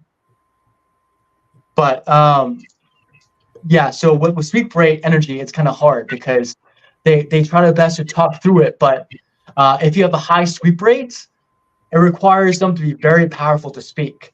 So on your spirit box, Mariah, your SB11, if you set it on the 350 sweep rate, right, it goes really fast. It requires a strong spirit to actually talk through that sweep rate. But you need to set it right down in the middle. That's why Okay, I keep ranting about it. But shut up. difference between the box that you use and the box, PSSB11. Yeah. So that's the box that I bought that. I bought that when I was younger, thinking it was something, but I don't know if I believe it, to be honest. So using them both in reverse, I like the AM channel better. Right, 100%. That's the way to go. I think the reason why I got this one is because when I heard about the spirit box, it was a long time ago. Before they sold them, it was just some guy on the Coast to Coast AM talking about how he made this box, and he talks to these spirits and has long conversations with them. And I found that very intriguing. And he didn't exactly know how it worked, but it was a combination of things that their energy. So yeah, you're picking up energy waves, and I kind of get the theory behind that. Yeah. And I found it very intriguing. Then as the paranormal field progressed, and like you had ghost hunters on TV, ghost adventures, and now YouTube comes out, and like everyone's YouTube paranormal, which crazy enough, when YouTube was in its infancy and they didn't even have monetization yet, my friend Donnell and I were going to do little videos and go out and try to investigate on our own a long time ago, and we never did it. But I could just imagine if we had started back then, the kind of chaos that would be around us just because we're not doing the same things as everyone else, Right. But they didn't have any of this stuff. All this stuff came out and got popularized because of media. Exactly. So no one knows exactly how it works, but the reason why I bought this one is because it was the closest that I could get to the one that the guy was using. Yeah, fair enough. I used to use that device, SB11, a lot, but that was before I knew the science of my spirit box. So the thing is with the SB11 is that I don't really understand how the settings work, because I know on the side there's FM channel and AM channel, but on the very front of it, there's one channel number one. Channel number one has FM and AM on top, and then the second channel is AM and FM on top too. And I believe that the blue light, is the AM channel. But seeing that AM and FM on top of that blue light, it makes me think it's dual sweeping. And dual sweeping is hard because with channels, when you sweep the spirit box, you need to have one or the other. You can't have both at once. Both at once, FM and AM together, all you're gonna get is you know what I mean? Exactly. Yeah. Like you need to have one or the other. But I don't really. When I first started, I was using the SB11. I don't agree with that spirit box. I heard also I have not touched it since. It's in a box somewhere in my room, deep within my moving out boxes. But it's just, I don't believe it. I don't. I heard that you can load them. I can really dig deep and see if we can actually do that. But if you can load them, that's what I heard. If you can load them, I can't trust it. Yeah, if there's You a know? recording device inside of it, which I haven't seen any evidence to that as far as looking over the manual and everything myself. But Yeah. you're not interested in having yours anymore. I would really love to have a spare one to open it up, take Yeah, it of course. and take it to an electronics guy and say, like, what does all of this do? Yeah, of course. Does it have a computer board that's holding data? Is there a chip that can collect data? So we Right. can gain kind of more perspective on that. Yeah. Can I just say something here? Being Absolutely. not a skeptic in the paranormal, but a skeptic in the equipment, is, you're talking about, the TV shows that became popular here it was Most Haunted, and over in the US it was Ghost Adventures and Ghost Adventures. and they become very popular, and that transfers over to YouTube, and suddenly you get some YouTubers who are literally making millions by going out ghost hunting through various means or whatever. Money makes money, so there was bound to be a load of people coming in saying, oh, well, these people are making millions, what can we sell them? And I know I sound cynical there, but that's the way I think. It's like, well, somebody's then come with, we can manufacture spirit boxes, we can manufacture phone apps, because everybody wants a phone app, Right. Mobile phones became popular at the same time. Mm-hmm. And things like the ghost tube, etc., and people trying to sort of, you look on, for example, Amy's Crypt, and they've got loads of different devices you can buy from them. People jump on the gravy. I'm sorry, but they do. They jump on the gravy train, which is why I'd like to see people be a bit more innovative in terms of some of the stuff that they use, and maybe even if it fails, even if it's a complete washout, try something mechanical, try something different, just to try and get different results instead of. Because the problem is, and the problem that you're invariably going to have, Noah, is because you are using a spirit box, you've got a lot of people who are automatically going to see you using a spirit box and think, oh, it's fake. And you're clearly not, right? You're clearly very serious about what you do. That's why you've got to be careful about explaining it and debunking it, etc. Because there's a lot of people now that will see a phone app or a spirit box or even a REM pod or, EMF meter and think, well, they're clearly not serious. So it makes it more important for real investigators who use them to actually be transparent about how they're being used, why they're being used, and what results come out of it. Right. That's all you need to do. You don't need to stop using them. You just have to be careful how you use it. Does that make sense? Exactly. That makes sense. I've always, my older YouTube videos, I would explain it directly, constantly. But it got to a point where I'm like, okay, like, people, I can see the analytics on my YouTube stuff, so I can see where people click off. And I've gotten feedback from my audience saying, hey, like, I'm getting sick and tired of you explaining the exact same thing over and over again. Like, can you please just cut it? And I'm like, all right, I'm going to cut it, but I'm going to leave it down in the description. So every single time I investigate, I make sure to leave everything down in the description. Because I like to use devices that I know the science of. But, back to... people believing in what was it? Sorry, hold on. I forgot it. Oh, sorry, I forgot it. Just while you're remembering, Noah, can I just say something else? Yes. I've been like I said earlier, I've been trying to investigate how these things work. Right? Yep. I am mechanically, electronically, I'm an idiot. So I need an idiot's guide. I don't believe so. Right, and Crow a couple of weeks ago did a live stream where he ranted against spirit boxes and apps and all the equipment, and I pretty much agreed with most of it, I'll be honest. But what I liked about it, and I told him this, I says what I really liked about that is he was explaining it in my terms. I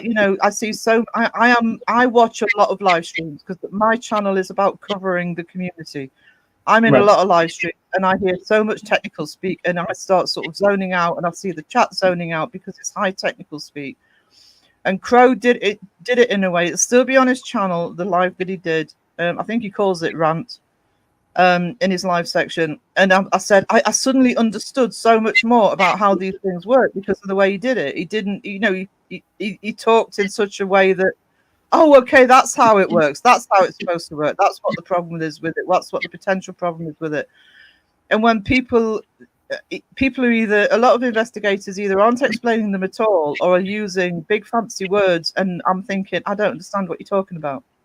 Right. And a lot of people wouldn't understand what you're talking about, you know. And you look on these sites where they're selling them, and you think, don't give me high electronic speak. Tell me how it. I just want to know how you think it works. And they don't do that. I mean, I'm an ex-academic. I understand people who use big words to sort of hide that they're not really telling you anything. Yeah. You know. That's Yeah. true. And Yeah, I don't know any big words. I mean, there's For me either. points that you brought up, and there's a couple of videos coming up that we're working on making, which is explaining the possible theoretical science behind the theoretical science, right? Yep. What we can test out in theories, and also because I don't think a lot of people really understand EMF too well, which is again another topic, but we're doing a whole video on EMF because Zach works in the electrical field, mostly in low volt, but he does high volt as well. We did our whole redid our electrical system in our house. He has tools, knows how they work. Yeah. And the thing is, even some of the, you know, people that are experts really don't know what these tools do. So for example, the EMF detector, most people are using the K2. I don't have a problem with that per se, but it's really just a toy. It's only showing lights that go off. You're not getting exact information on the readings. Exactly. So we use a real electrician's tool that the shows. tri-field. Yeah. It has both, and he has other tools, and we're getting even more of them. But that you can surmise a lot from that. If there's a electrical leak, I agree. Which, I believe it was Kenny Biddle that was saying you can't detect an electrical leak, but that's exactly what that tool is designed for: is to see if there's a leak among the electric in your house. You use that tool, and then you go to more specific tools to get more specific readings and find out exactly what's happening. Right. But the reason that is so important to a paranormal investigation is because a lot of us are using our feelings, right? You get high anxiety, you're getting scared. It could just be an electrical leak messing with your mind. True. Honestly. Yeah, EMF can cause you to what do you call it? See things. If it's a lot. Hallucinate. Yeah. Yeah. Hallucinations, anxiety, not sleep well. In our room, the electrical in our room is horrible, and the EMF readings, like, even I think we've got it mostly figured out now so that it's not that bad where we sleep. But in the past, we weren't sleeping very well, and it was like we have a power line running right underneath our room. Okay. So it causes that disturbance in your sleep. You really shouldn't sleep near it. You should turn the Wi-Fi in your house off. You should have your phone away from your bed. I mean, there's a lot of things that like actually disrupt us that we're not even really aware of, but it is a natural occurrence. So yes. It as a tool to rule things out is very good. And I think if people used it correctly and knew all the terms behind it, so we're going to do an in-depth video just based on trying to explain it in layman's terms, doing like little animations and stuff like that, showing people how that's creative. But that's the other way to do I want to see that video. You know, that's the other way to do it. I remember Joe Vitale doing a video with, I think it was the EMF actually reader, and he literally went round his house and showed what things would actually set it off. You know, that makes sense to me. right? Yeah. With EMF, especially K2s, they are used by electricians to find the power in the house. So ghost hunters use these things thinking they're a valid piece of evidence when all you're getting is just the power in your house. If you have an EMF meter and you are in a building with power, null and void. Not only that, if you are in the middle of a field, no batteries, your vape is gone, no cameras, nothing, right? No phone. If you have a REM pod or EMF meter in the middle of the field, nothing around you, it's still null and void, because the Earth is one big electromagnetic field. So it comes in waves. So no matter what, you're gonna get detection from those meters. Complete invalid form of evidence. Done. Another null and reason, void. like the K2 or REM pods and stuff like that, because electrician schools are set to zero field, which is like, I might be explaining this wrong, but Zach was trying to explain it to me the other day. In order for awesome. an electrician to get like an accurate reading, it has to be zeroed out to the Earth's magnetism, right? So the Earth does pulse, but it should be zeroed out within a real electrician's meter to mostly, like, it'll have tiny fluctuations and that's normal, but it shouldn't go all the way to red. Like, it shouldn't have a danger zone type of reading. Right. If you're not around any power lines, but tiny fluctuations, those don't mean anything at all. So when you see the K2, which I don't even know how it's calibrated or zeroed out, it's going like green, yellow, orange. That doesn't mean anything. Those are just normal fluctuations. Like, it goes all the way to red and stays there. That's weird. But then again, what's going on? Is it a solar flare? Is it an earthquake that could be occurring somewhere? Right. Could be some logical explanations to it. Mm-hmm. I'm going to go to the bathroom real quick. I'll be right back, you guys. Didn't mean to interrupt. Right back. No problem. But yeah, very interesting. We want to dive deep into that stuff and just kind of explain things in a way that people can't argue with it, because we go deeper than just the surface level, you know? Yeah, I just think that helps, because I mean, you know, I was having epiphanies all over the place when Crow did his live stream, because I was suddenly understanding the basics. You know, it's easy to question something that people are using sort of high technical terms or aren't explaining it all. You think, well, I don't know how this works, so why should I trust it? Whereas if somebody physically demonstrates it, it's like with the EMF. There used to be days when people would go around a property, if they were investigating a property before they even started, just to check where the electrical currents were, just so they could rule them out if something happened during an investigation. Do you know what I mean? I don't see that happening much anymore. Oh, no, I don't think they know what they're doing, though, to be like... No. And I don't think... But I think that's logical. Sorry, I think that's logical. That's the first thing I think of. Is if I'm going to use this thing to show, I want to make sure before we start, nothing's going to set it off that's actually within the area I'm investigating.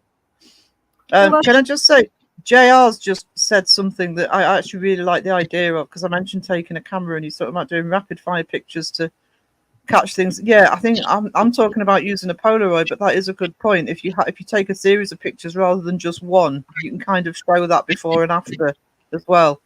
I think that's a good idea. Sorry, I thought that was a good idea. Oh yeah, it's a really good idea.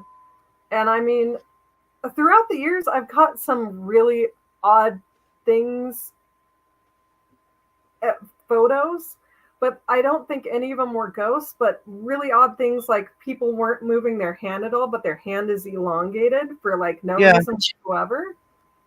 I find that fascinating, because I did have I did photography in school, and so did my brother with developing and everything else. And it's like, why do those anomalies occur? No one really knows. Like, just sometimes there's a weird anomaly. Sometimes it's slow exposure. the camera's not taking it instantly; it's taking it over 1 or 2 seconds. So that sort of thing can. Here's my other problem. All right, because I'm saying that sort of thing can be explained, but here's my other problem: is there are a lot of things that can be explained. Doesn't mean that's the explanation. That's my argument. Just because you can say, That's true. oh, too. that's a long exposure photograph. Yes, that would happen with a long exposure, but it doesn't mean that that's what happened in that photograph. And that's where it all breaks down, because at the end of the day, science can prove anything it wants to. Doesn't mean it's proving the right thing. You know? Are we talking about photos? Very Yeah. valid. Yeah. I feel like my 2 cents. I only believe that small percentage of ghost photos are real, and most of them are older photos before the digital age. You know, photos can be edited nowadays, and it's tough to get legitimacy. You know what I mean? So it's kind of hard to like improve legitimacy, because at the end of the day, like, you never know. Anything can be edited. never. Yeah. Yeah, I mean,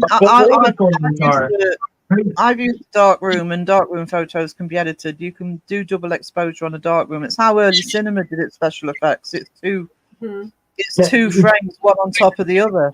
So anything can be sort of edited. Right. Especially nowadays.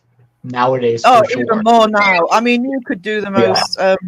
If you know what you're doing technically with editing, with AI, with camera work, you can fake anything. That's the problem. Yeah, it gets worse and worse. Yeah, it's harder and harder to prove.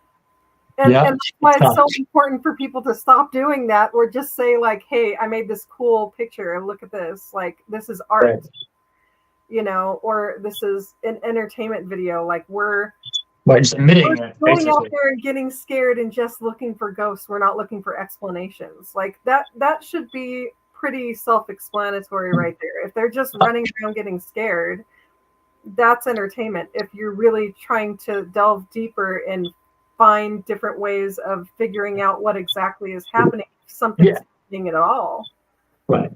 That is paranormal research and investigation.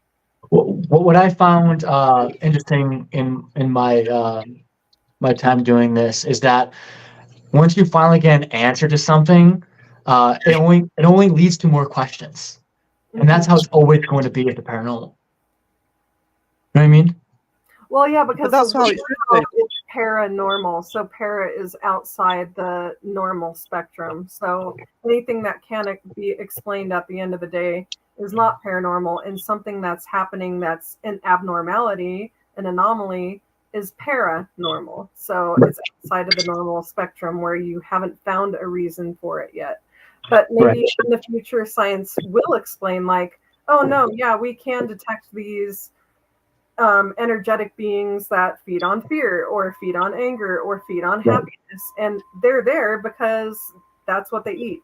They eat your emotions. That's a theory. I'm not saying that that's true or real, but it, in the realm of possibilities, it could be. Stay tuned says, would narrow down the sweep help hit those peaks faster? It hits those peaks slower. Instead of 100 sweep down to 10. Yeah, peak slower. Makes slower. Okay. I think we had a couple other questions too, but we were all getting into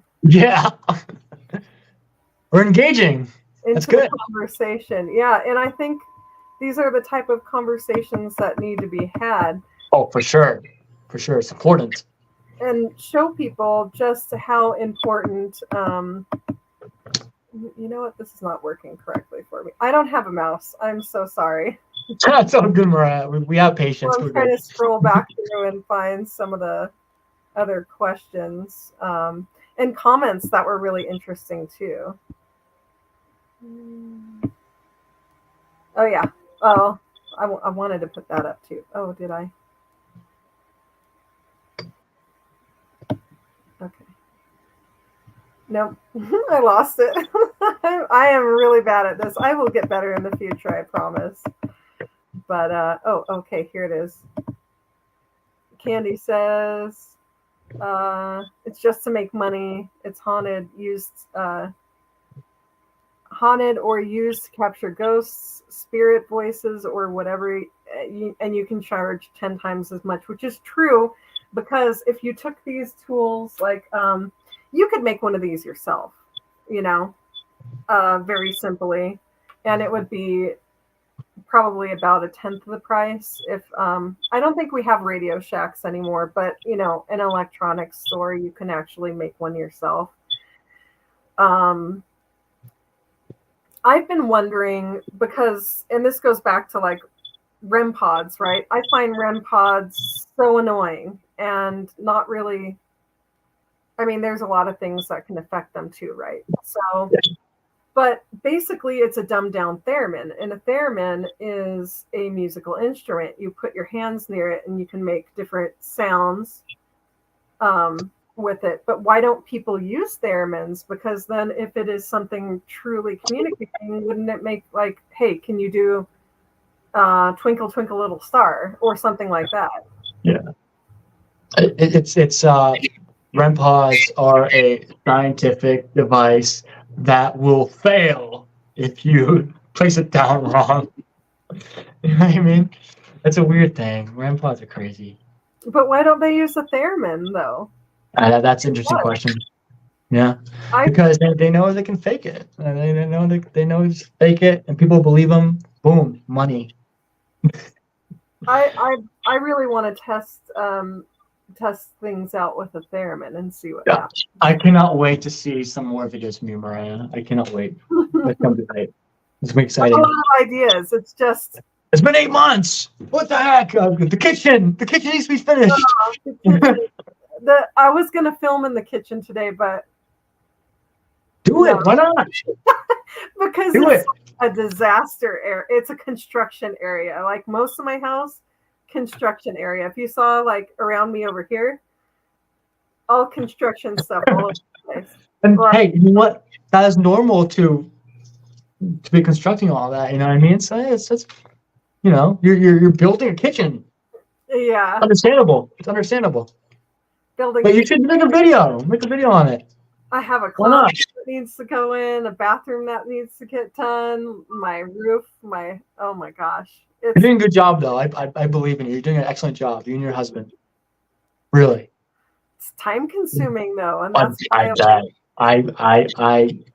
yeah. It was a series of events that stopped our videos entirely, starting from like when we were releasing the videos to begin with, our plumbing clogged. And then after we got that done, we had a problem with the car, and I had to. Classic. What was it? It was the brakes, the braking system. So I've never worked on cars before in my life, but I put I forget what the part is called. It was a big piece like this. I had to take the engine apart and put that in and then recalibrate everything. By hand. I had to drain all the brakes, and dang it. Yeah, it was a whole thing. But then after that, like the kitchen. So yeah. No, one after the other. If there's a problem, you solve the problem, boom, there's another problem. It just and that doesn't keep going.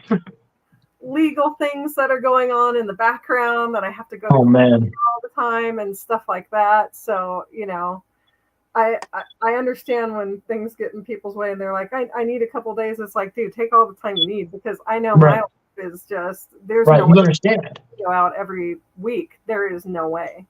Right. You understand. Time. Yeah. Yeah. But so, sorry. I have not been like up with the chat. Let's see if anyone said anything else. Does anyone have any more questions for us? Let's see. Hold on. I thought I saw one that was about the sweep rate again.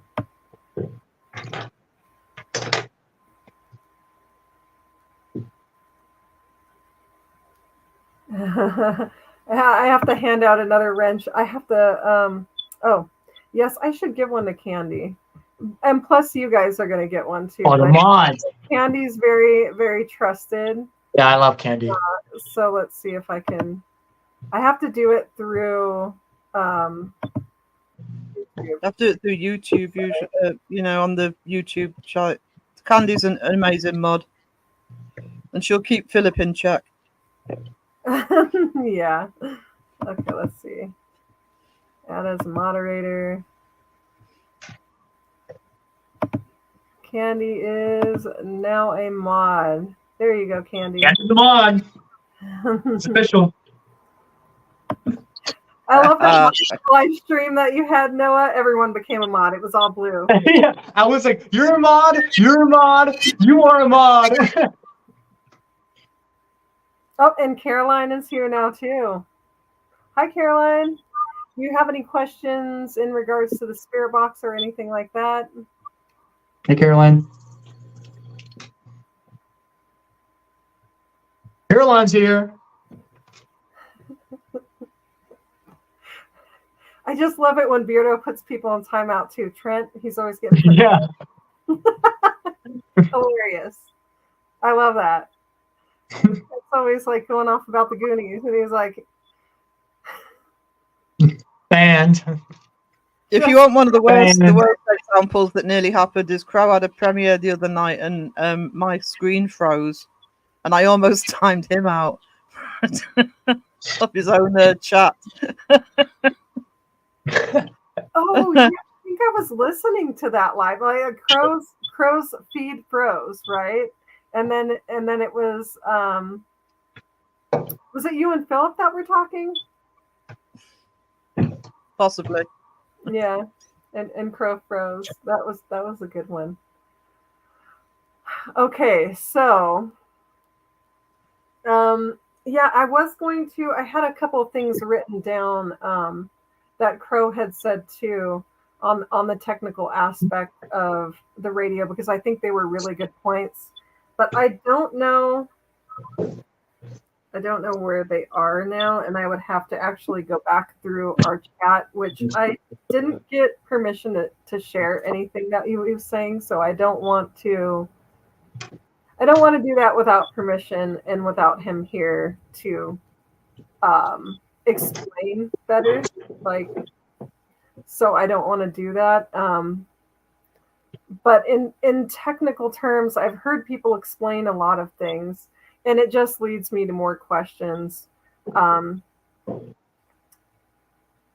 Yeah, there's some videos coming out that we're going to do that actually might get on people's nerves a little bit, just because we want to dive deeper into some of what people are explaining when it's so base level. So I need things explained to me in every single detail and every single aspect. Like if I'm learning about the spirit box and theories behind them, now I have to learn about radio frequency, what transmits radio frequency, how does it bounce off the ionosphere, which is how radio signal gets to us, like what exactly is going on, and then the details and science behind all of that to actually comprehend and understand it.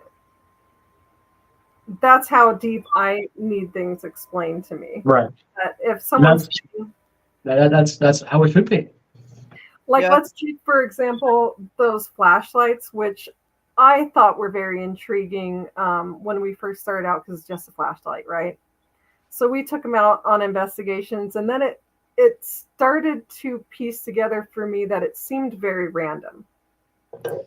And so at that point, that's when I looked into them and found Kenny Biddle's video on it, and I found other people's videos on them, and I'm like, yep, that explains it. Okay, the coil heats up, the coil expands, because expansion happens when things heat up. It expands, turns on the light, the electrical current's going through, so there's less resistance, less heat. The coil cools down, light turns off. Very easily explained, right? Right. But what happens in freezing temperatures? Very interestingly, for electricity, there's less resistance in freezing temperatures. So you don't have that resistance to heat up the coil to begin with, right? Yep. It wouldn't expand.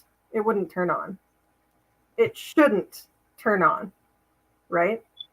Right. But I have a very odd experience of something that happened. So I asked Kenny Biddle on a live, like, okay, so in freezing temperatures, what exactly is going on? Because you guys are saying the resistance is what causes the heat. The heat causes expansion of the spring, light turns on. Yeah. And I can't find, I'm going to look for the live because it's going to be a part of a video that's coming up.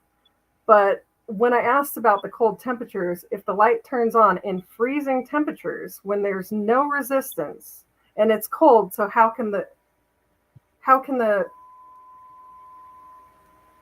spring expand?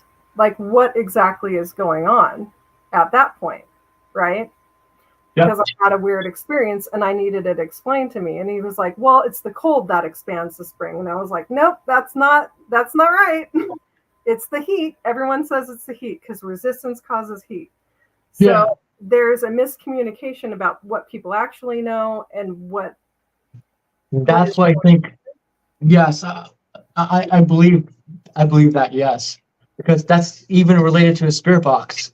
I think a lot of people judge the spirit box as not a valid piece of evidence when they haven't really gone to a known haunted location and investigate themselves with it. You know what I mean? Because I've been doing it for quite a while, the spirit box, and I've got a lot of relevant responses. It's just like it's just weird how like I don't know, you know, it's weird. It is weird. So when things happen out of the normal, that makes me have more questions. And I'm not saying necessarily that the experience that I had in freezing temperatures was a spirit talking to me through flashlights, because like at the end of the day, there's no way to prove that, right? Exactly. Unless you have a camera and you can see the ghost twisting it. Yeah, no, You know? not like that at all. But I'm wondering what is going on. So I'm going to have to make a whole video diving deep into, like, I have to talk to an actual expert that works in electronics and about the spring. Maybe we can set up something clear so you can see inside of it what is exactly going on down to the micrometer, right? Right. To see, like, okay, in freezing temperatures, is it still expanding even though the resistance is lower? Is it still heating up? You know, have a thermal gun on, show exactly what's going on so I can understand exactly what's going on. You know? Right. Yeah. Oh, and Gotta everyone check out Philip's channel. That's Stay Tuned. He does some amazing music. Freaking love Stay Tuned, dude. Love Candy, love Stay Tuned. Everyone here is freaking amazing. Oh yeah. But he is going to bed now, so good night. Good night, Philip. Philip, have a good night, brother. You take care, okay? Job. Yeah. But I did find that interesting, because I was like, well, that doesn't line up with what people are explaining why the light turns on and off. Yeah. And I have experienced that. I understand how that works, and I know that that's factual. But in other parameters, how is the electronic device going to be affected? Like, maybe if there's more moisture, it could be affected more. Maybe if there's, what about elevation? What does elevation do to electricity? Right. So, more questions than answers. Exactly. And again, I'm not saying it's paranormal. I'm just saying it's odd to the way that it's explained to me. It still doesn't make sense. Right. You know? No, I know. I get it. 100% get it. You still want answers. Yeah. You want answers. Still want answers. Give me the answers. Paranormal. I'm just saying, well, this is weird then. Like, why is this happening? Yeah. And you're giving me an answer that explains it. Kind of like, okay, so everyone told me I love the snow. I moved to Colorado because it snows, right? Yeah. In Colorado, beautiful state. You live in a beautiful state.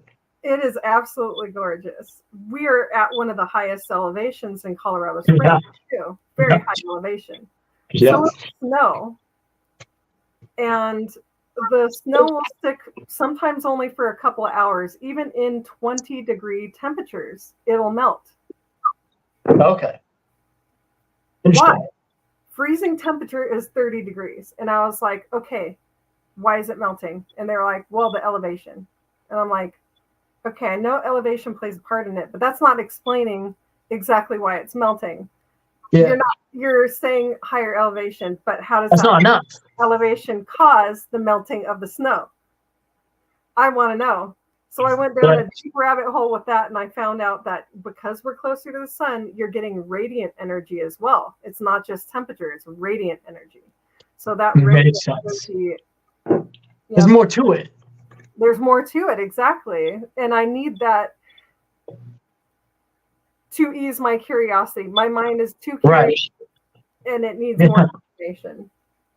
No, 100% get it. I 100% get that. You need the answers, and once you get the answers, you're satisfied. Yeah, and then I can probably try to explain things in a way that other people will understand. Right. And once you have a platform where people can see this and know that it's explained in detail, because I know that for some people that watch, like, say, Sam and Colby or Twin Paranormal or any of those channels, the belief is so strong that what they see is true, regardless of how things have been explained, but that's because it's base level. Right. I don't think they believe it half the time anyway. I think, they're reacting for a narrative. I'm not saying that there aren't times when they believe something's genuine, but I think most of the time it's just a reaction for the video. It's theatre. And it's entertaining. Theater. It's entertaining, so people believe it. And plus, the more you grow, the more of I feel like most of the audience, I believe, could be a lot more like kids, like teenagers, and I feel like with them, I mean, when I was a teenager, when I was young, I used to believe in that stuff. You're more vulnerable to believing in what you're seeing and stuff. I don't know. You know what I mean? So I feel like it's with Twin Paranormal, like their group of audience is a lot more younger, on the younger side. I feel a lot more of the older side of the paranormal audience is into the debunking, because then we realize at a point we're like, oh shit, okay, there is some explanations and there is some things, there are some answers to this logically. You know what I mean? If that makes sense. Yeah. So we got another question from Mark's Random Curiosities. Question, IRE, this Spirit Box radio. Spirit Box uses white noise to contact. Why does the radio need to sweep? Could you leave it on one setting and still get contact? No, because like I said earlier, everything has to do with energy. So just the white noise isn't enough. You need to sweep rate energy to actually get something. But not only that, the radio waves, obviously, and the broadcasting through a speaker, all of that together allows the spirit to talk through the radio, talk into the antenna. The power goes down into the transmission and not the speaker. So if you run it with just white noise, you're not going to get anything because it's not enough for them. You need more than that. So you need the sweeping and the white noise broadcasting in radio waves all together for them to get contact. With just one thing, you can't get contact. I think one of the points made on the rant live that was happening was it's a broadcast that's coming through, right? Right. So that's what you're picking up. But my theory, and like I said, I'm kind of like in the middle of it, but my theory is if it's possible that it is some sort of interference, because you could set up your own radio frequency tower and interfere with a broadcast. Although it's illegal for FCC reasons, you cannot do that.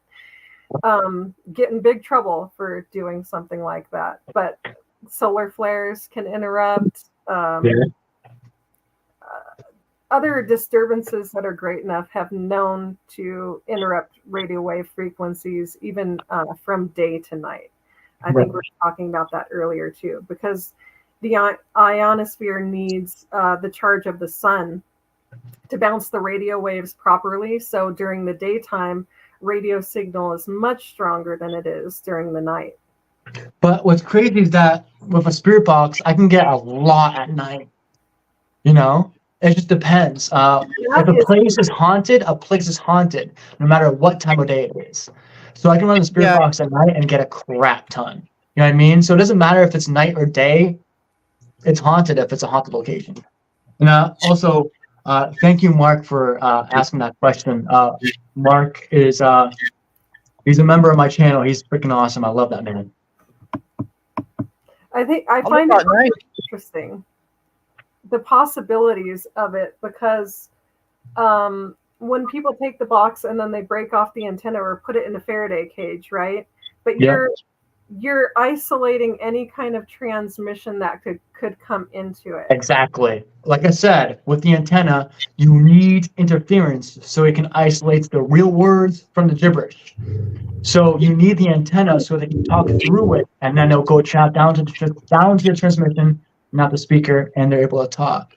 Like I said, I got that spirit, like I showed you guys, a spirit saying, "You are a dick." 3 a.m. in the morning. 3 a.m. doesn't really matter, of course, but it's just coincidental that it happened at 3 a.m.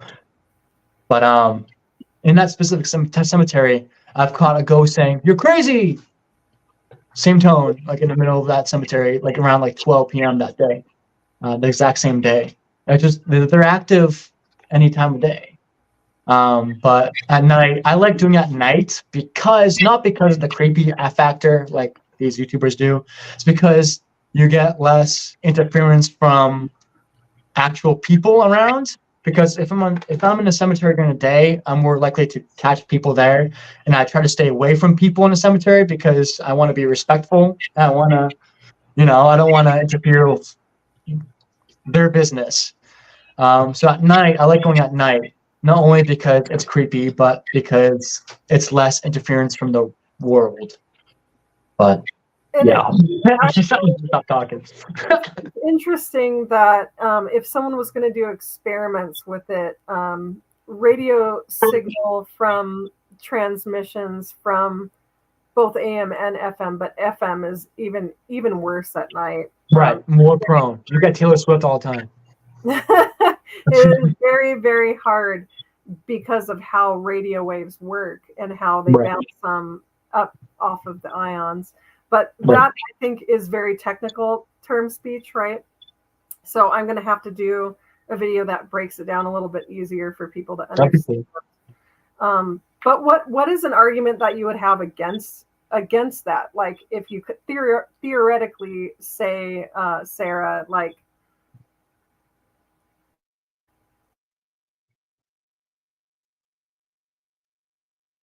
Sarah! Are she frozen? I didn't hear the rest of that question. No. Uh-oh, everyone's frozen now. Oh, I'm back. I don't know. I'm not. Oh, yeah, everyone's frozen for a second. And we're all good now. Oh, that question. No, I'm just kidding. I was, what the heck? I was frozen.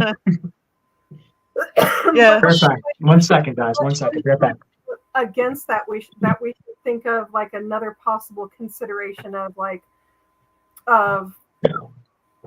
against using the spirit box. Like, why would it be like something to say not experiment with, or is it just the way that people use it specifically? I think it's the way that people use it, but the other thing is, and I think Steph mentioned it earlier, is I don't think there's anything wrong per se with trying to capture evidence through an audio device, that's recording. But when it's just so hard to eliminate outside factors. So with the spirit box, you've even got radio signals coming through. So you've got to prove that it's not something coming through on a radio signal. It's something separate. I'm not saying that's impossible, but that's actually more difficult. Again, I'd be more likely to go old school and just take, say, an old tape recorder. Or nothing's infallible, but that's the problem. Or finding some way of making a white noise machine that I don't know. I'm not technical, right? So I could be talking complete rubbish here, but finding something that you eliminate as much of the outside factors as possible, which is why I was talking about the mechanical, which is why I'm talking about not going forward with the technology, but even going backwards. And I know that's been tried in the past, but the people have used the wrong things to do it. Right. Yeah, So I agree. is it the DR60 that people, there's costs of a fortune Oh. and everybody jumps on, you Yeah, know, it's and it's like, it's insane. Right, doesn't you It's know? fake. It's so fake. This It adds continues clicks and pops. for a reason. Yeah, but Yeah. you know, it's like I was saying about taking a Polaroid camera. At least I can, you know, right, a mistake's can be made on a Polaroid camera, but I can actually film the bloody thing being developed. You know, Yeah. just to prove it, and it's like. I actually personally do not have a problem with trying a device to bring an audio device to bring spirit voices through. I have no problem with that. It's the engineering of it I think needs to be looked at to try and eliminate more than it is currently being done with the spirit box, to eliminate outside factors, to eliminate those radio stations. They could be picking up somebody's baby monitor. I don't know. All sorts of things could be coming through that thing. That's true. So, you know, try and have something that's as raw as possible. You might not get, well, I suppose you're not getting the clear thing out of the spirit box anyway, but have something that's as raw as possible, where literally the device itself is the recorder, not taking things from the end. I mean, you just talked about atmospherics. It's funny, I was thinking when you were talking about where you are in Colorado, because where I am, we're very humid at the moment. Even for us, we're very humid. It's awful, you know, and that gives the potential for thunderstorms. Now, thunderstorms start going. What happens here is we don't get huge amounts. If we get, we had it really humid the other day. It was ripe for thunder. But it doesn't mean that it hits us. It could hit 5 miles away. It's almost like a lottery where it hits. But the atmosphere changes if there's a thunderstorm around. The atmosphere changes if it's humid. There's so many atmospherics that don't get considered, which can happen at night. It's not cooling down here at night. You know, it's just as humid. So it's just all I ask, and I think all most of the debunkers are going to ask, is just consideration of all of those factors. And if you like, it's the chance for a lot of channels to protect themselves from the debunkers, because at least they're taking all of this into account. But the worst channels just don't even bother. You know, they'll say, "Oh, we've got a spirit box," and they just say nothing else about it. You know, it's like, "Oh, they've got a spirit box, great. Oh, you know, look, they're listening for stuff through it," and that's the only explanation you get. And they don't care. No, they don't. You know, and if they hear something, they spin the narrative, you know, did you die here? Yeah, oh, I said yes, you know, it's like, you know, how are you feeling? Oh, when it's cold outside, they'll write the story with what's coming through or not coming through on the spirit box or the app, rather than analysing it and trying to find a reason for it. Right. Rant over. Sorry. Maybe the question we all can ask when we go out can be a little bit better too. Like, instead of saying, "Did you die here?" we could say, "What happened to you?" Yeah. I like saying when I go out investigating, I would just say, "Are you aware that you are dead?" That's my go-to. But yeah, I mean, that's what it is. Hold on 1 second. Pulling something up. Yeah, freaking hold on. I don't know. I feel like anything can be haunted as long as a spirit finds, just has a reason to be there. You know? But yeah, I mean, what's the next question? What we got? We got Mark, but Oh, did we read that one? That one was yeah. The spirit box uses white noise. Yeah. And I had another like point about the whole white noise thing, because that's what the websites are trying to sell it on, that it's like the white noise that the spirits use to talk through it, gives them energy and they talk through it. Right. But why do you need the radio at all? That doesn't make any sense, because white noise machines have been around since well before the guy that invented the spirit box. So why wouldn't they just sell white noise machines if that's all? Exactly. And Eliminate the radio. They don't have an antenna. They don't. The sweep rate is important too. You have to have that that thinning of the veil. But like I said, just between stations, there's a rift. And that rift, they're able to see and feel it. And they're able to, the white noise calls and pulls them in. So when you run the spirit box, you get nothing for a while until they understand how to use it. It takes them a while. That's why in most of my investigations, I get nothing until like 30 minutes in. But the thing is with spirit box is that you need all of that energy together, not just one thing. Interesting. I do want to dive into more of the science behind frequencies too, because I know different frequencies affect humans differently too. Now, Right. I think brown note has been disproven. I think that's an urban myth or legend, but there are frequencies that they use to put people to sleep. I think the ones on YouTube don't work because you need stereo speaker headphones, because the tone that goes in one ear and in the other ear is slightly different, making a third wavering tone where the frequency is that can put you into REM or into a more concentrated state and things of that nature. So I think that we don't know a lot of frequency yet, and there's still a lot of research in the field of frequency, how it affects our brains. Right. And how it can affect things around us. It's crazy because with that pink, like I said earlier, like the hill goes up and down, up and down. Once it hits that top, it's peak frequency, the ghost phone number. That's when they're able to talk, and then they can't talk anymore. Boom, goes down, goes up again. They talk, goes down, goes back and up again. But not to go off topic, but I really want to show you guys same video, but I got a ghost saying, "Is this for science?" on the spirit box. Clear as fucking day. And really, Sarah, I want to show you this video so freaking bad. I already sent it to Mariah, but I need to send you this video so bad. The compilation of all the spirit box responses. It's nuts. Okay? Like, it's crazy. I can't wait. All right, I'll shut up. Didn't mean to go off topic there. Sorry.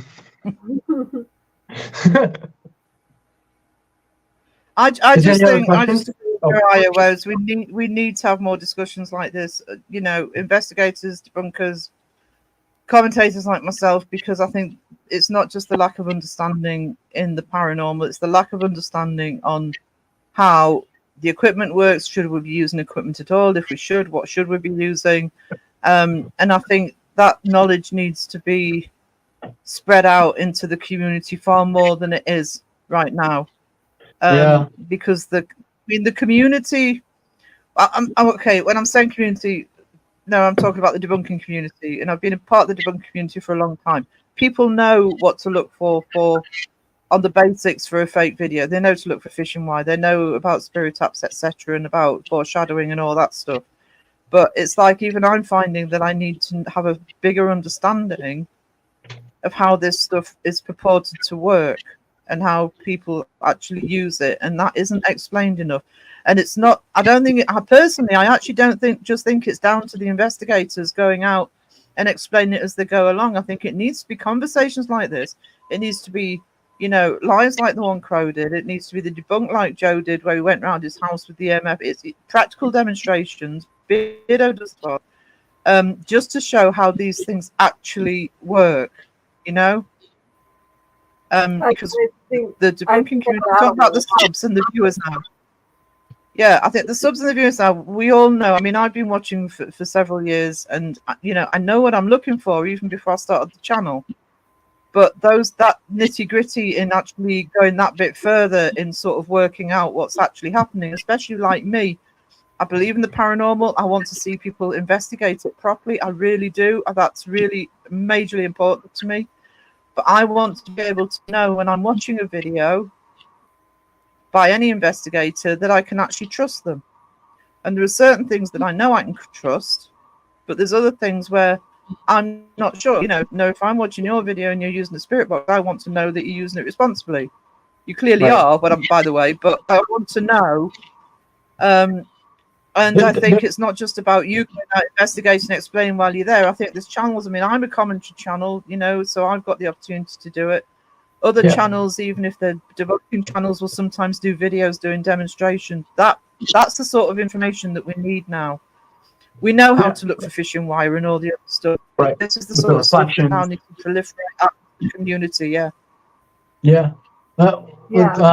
In my opinion. No, I agree. Like, I mean, like with the spirit box, like, with my videos, I don't really capture much, obviously. Like, I can be in a cemetery. I've been in cemeteries for over 10 hours and get nothing, and I'll cut the video because it's too boring. Me just sitting in the pavement doing nothing. You know what I mean? Waiting for something to happen. And keep asking these questions. No one responds. But, like, most of my videos is just waiting around for something to happen and nothing happens. And then me being like, I'm sorry. Like it's obviously not going to be entertaining, but this is how it is. That's how ghost hunting is waiting around, trying to push them to see if something would happen. If nothing happens, it's most of the time for me, it's still going to be a video. But I do a lot I've seen over the last couple of years, I've seen real investigation channels. I mean, real investigation channels where they put video after video out where nothing happens, like yourself. Yeah. Then they put out a video where something happens and people automatically call fake because something's happened. Yeah. And that's part of the damage that the fake channels are doing. Yeah. It's like, it's almost like, oh no, I captured something. How am I going to convince people it's real? And they've proved for the past 10 videos that nothing's happened. Right.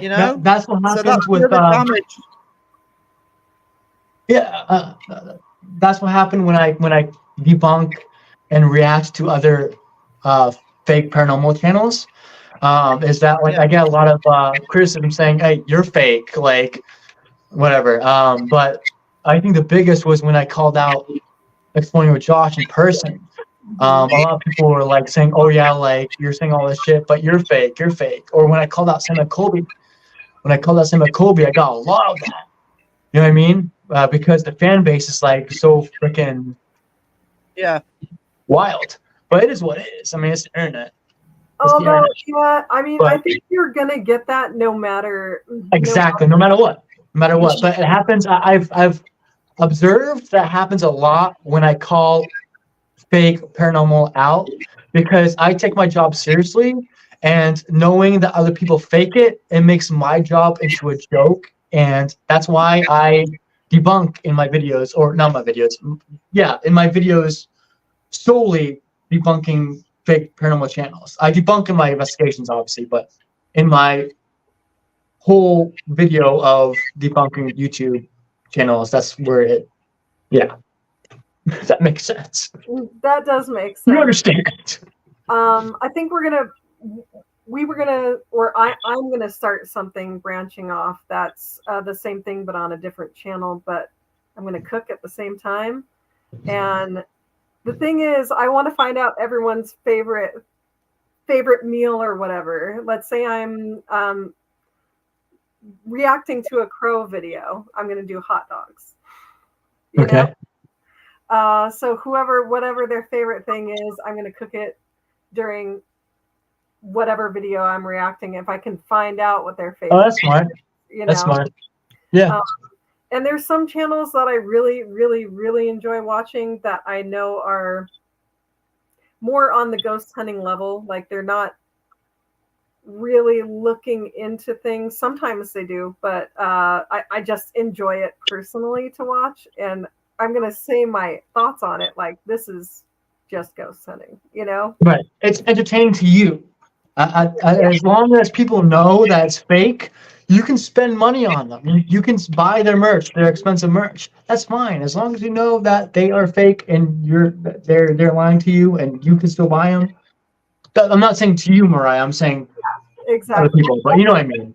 I'm so poor that I don't buy merch, and I've only ever been gifted memberships. I can't afford them. Like, honestly, Stay tuned. Definitely gifted your memberships. He helps a lot. I feel like he does, good and man. I feel so Good bad. man. As soon as I have cash flow, I am going to be helping the community more. I think I've donated during a live to Beardo twice, and Yeah, I've donated to him too. Someone else I donated money to recently. I don't remember The shape? who it was, but The shape? I'm not sure. But it's always when I have like a few extra dollars, I'm like, yeah, I could spend $2. I would spend that on a coffee or whatever, you know. Right. I get so happy when my audience helps me out with traveling and stuff. It warms my heart. It's you know. Oh, But and like, I'm never gonna be like these YouTubers, these paranormal YouTubers that like beg for money, like James the Fam. You know what I mean? Like, not to like call out these people, but I do mean that actually. Now that I mentioned it, but they beg for money. These fake paranormal channels, they beg for money. They're like, "Oh, please, I need some money," and then people believe them because they believe in their content. They give them money, and then they're like, oh my gosh, is a con artist. You know what I mean? Like not most of them, but certain categories of these fake paranormal channels are con artists. They take your money away, and it hurts to see these fans believe in them, believe in their lies. It sucks because they don't know any better, unfortunately. yeah, so like, I don't know, if we just had more transparency, I wish. more honesty, Humans suck. more advanced in the field than like relying on like entertainment scare factor. And I think that might be a really big step forward in real paranormal, is to make the videos more interesting, but not in the faking sense. Right. It's hard though. It's so hard. It is so hard. An uphill battle. I'm constantly thinking of like, well, what can I do? Like, that's me too. Add in sound and stuff like that, but then if something's happening, you take all that away. Right. But in my opinion, all right, I'm gonna say this. Of course, as a YouTuber, I have to edit my videos, right, to make them as quality as possible. As a paranormal investigator, if you're an editor, you're null and void. To the Vatican will see your portfolio of all your evidence that you made. They'll look at it. They'll be like, so you're a YouTuber. You edit videos. Are we going to grab some popcorn and watch? You know what I mean? That's my whole that's how it is. Matter if you catch is real or not. At the end of the day, it can be interesting to some people, but other people can call you fake no matter what. Right. I understand. I understand it. To other paranormal investigators that are not on YouTube, they look at my videos. They're like, "Oh yeah, you edit your videos, so you're fake." I'm obviously not fake, but I understand why you would think that, because as an editor, I lose my credibility. Oh, here's a good question for you, Noah, because I think one of the first things that I did when and I didn't know any of these other channels existed. The only thing we could find on YouTube at the time was Sam and Colby and some of the other big ones. And then randomly some very small channels that really didn't do a lot and probably still aren't going. I never found anyone else until we started.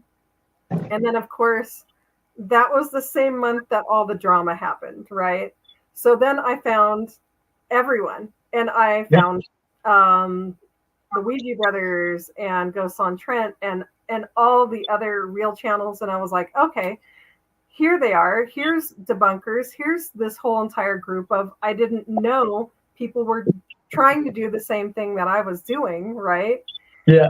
So I immediately reached out to everyone. sometimes I didn't get responses, sometimes I did, but I let them know, like, I know we don't have a lot on there. There's not a lot to show, and people don't know where we stand because of the videos that I've put up. But I have and save, like, I have hard disk files and an iCloud. So anyone, if they want to see the full footage unedited and sit through all that boringness, it is available. So right, that's good. I used to do that all the time. That's good. Your unedited footage available for debunkers and whatnot. Right. Yeah, I mean that's the way to do it. I used to explain my cuts all the time. So every single cut I make, I would explain it. But since I started doing videos every single week I started doing videos every single week for 2 years now, but I've been on YouTube for 4? 2021, so 3 years, yeah. But with that, like, I gave up on explaining my cuts because every single week it kills you. But I am still down if anyone needs any of my footage. I have footage still left. So most of my investigations and that's what people expect, though, is it's not about necessarily putting all of the raw footage on your channel. It's about, if the worst came to the worst, somebody says, I want to see your raw footage, and you can just go, yeah, there you go. Here's the raw footage. That's transparency. You know? That's transparency. You know? You save everything. Yeah. Everything. Right. And the thing is, the other important thing, and in the video that's coming up that I have not put out yet, and I think I've let a couple of people, like Philip's not here anymore, but he saw a sneak preview to the intro to the beginning of the video. That was a comedy thing that I did for entertainment value and to actually, like, shout out the Ouija Brothers and the debunking community and everyone else. But I did it in a very clever way because I don't know the audience that I have. I designed my trailers and everything else to grab the attention of people that want to be entertained. And I really do think that there's a way to make a video very interesting without having any evidence and making it entertaining in a different way entirely. Yeah. But the thing is, like, for me, like, if you add sounds, it's harder. I feel like you lose credibility. Or, like, because you need, like, sounds, you need, like, all these hard cuts to make a video interesting. It's tough because, like, it's an ultimatum. You know, you got to, like, lose some credibility in order to make this entertaining. It's YouTube. You know, YouTube. I mean, but if you add in, like, histories or that's fine. You know, music in the intro. You know, stuff like that. Where then when things get serious, you cut everything out. Right. You know? Right. If there is anything going on. Now, let's say, yeah, you heard some kind of a sound. You cut out all the other audio. Yeah. And then the people are actually going to look for what the sound is. So Right. you can know if it's, like, the wind. I mean, any of these places, I find it so hilarious when I'm watching different, like, channels that I would say are entertainment value. And they were going, it's dead still in here. And they're in this, like, old house that obviously, like, the windows are broken. Yeah. My house has windows. If drafts. The windows were drafts. Shut, they get you. Even when the windows are shut, there is whistling coming through. There is. Correct. I mean, my windows are not airtight, you know, right. But even if all the doors and windows are shut, yes, there can be air movement around in a place. There can. Right. It can move things, especially balloons and stuff like that. Yeah, absolutely. Well, with cold spots too, like, obviously it could be a window, but with cold spots, when people feel cold spots, you have to debunk the whole thing. You have to make sure that there's no cracks in the wall or windows open, drafts. You know what I mean? Like, that's also what I feel about feelings. I don't count. Oh, okay. Mark down here. I experimented with the fear frequency. And after about 30 minutes, I started feeling agitated. So maybe there's something in that. All right. I believe, in relevancy to Mark's question here, I believe that feelings don't matter in paranormal investigations. I believe sensings do, like sensing. So like maybe like say like someone's about to creep up behind you, like a human being, you can like sense that, right? Because you can sense that someone's in the room with you. But like that's the exact same way with ghosts. When you're in a cemetery, like sometimes if you're in a haunted cemetery, it feels like a spotlight. You can sense that ghosts are like, there's a guy here, there's a man here, there's some guy here.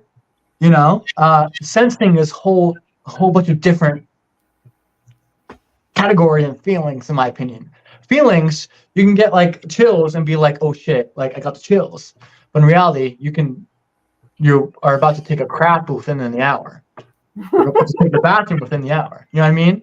That's how it is. I don't know. You know what I mean? Like, so if I ever get a feeling, I debunk it immediately. Not valid.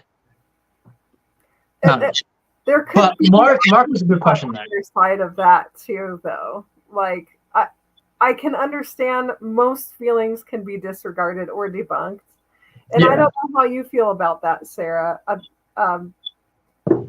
How empathy and feelings or sensing things comes into play, because some of that has been scientifically proven.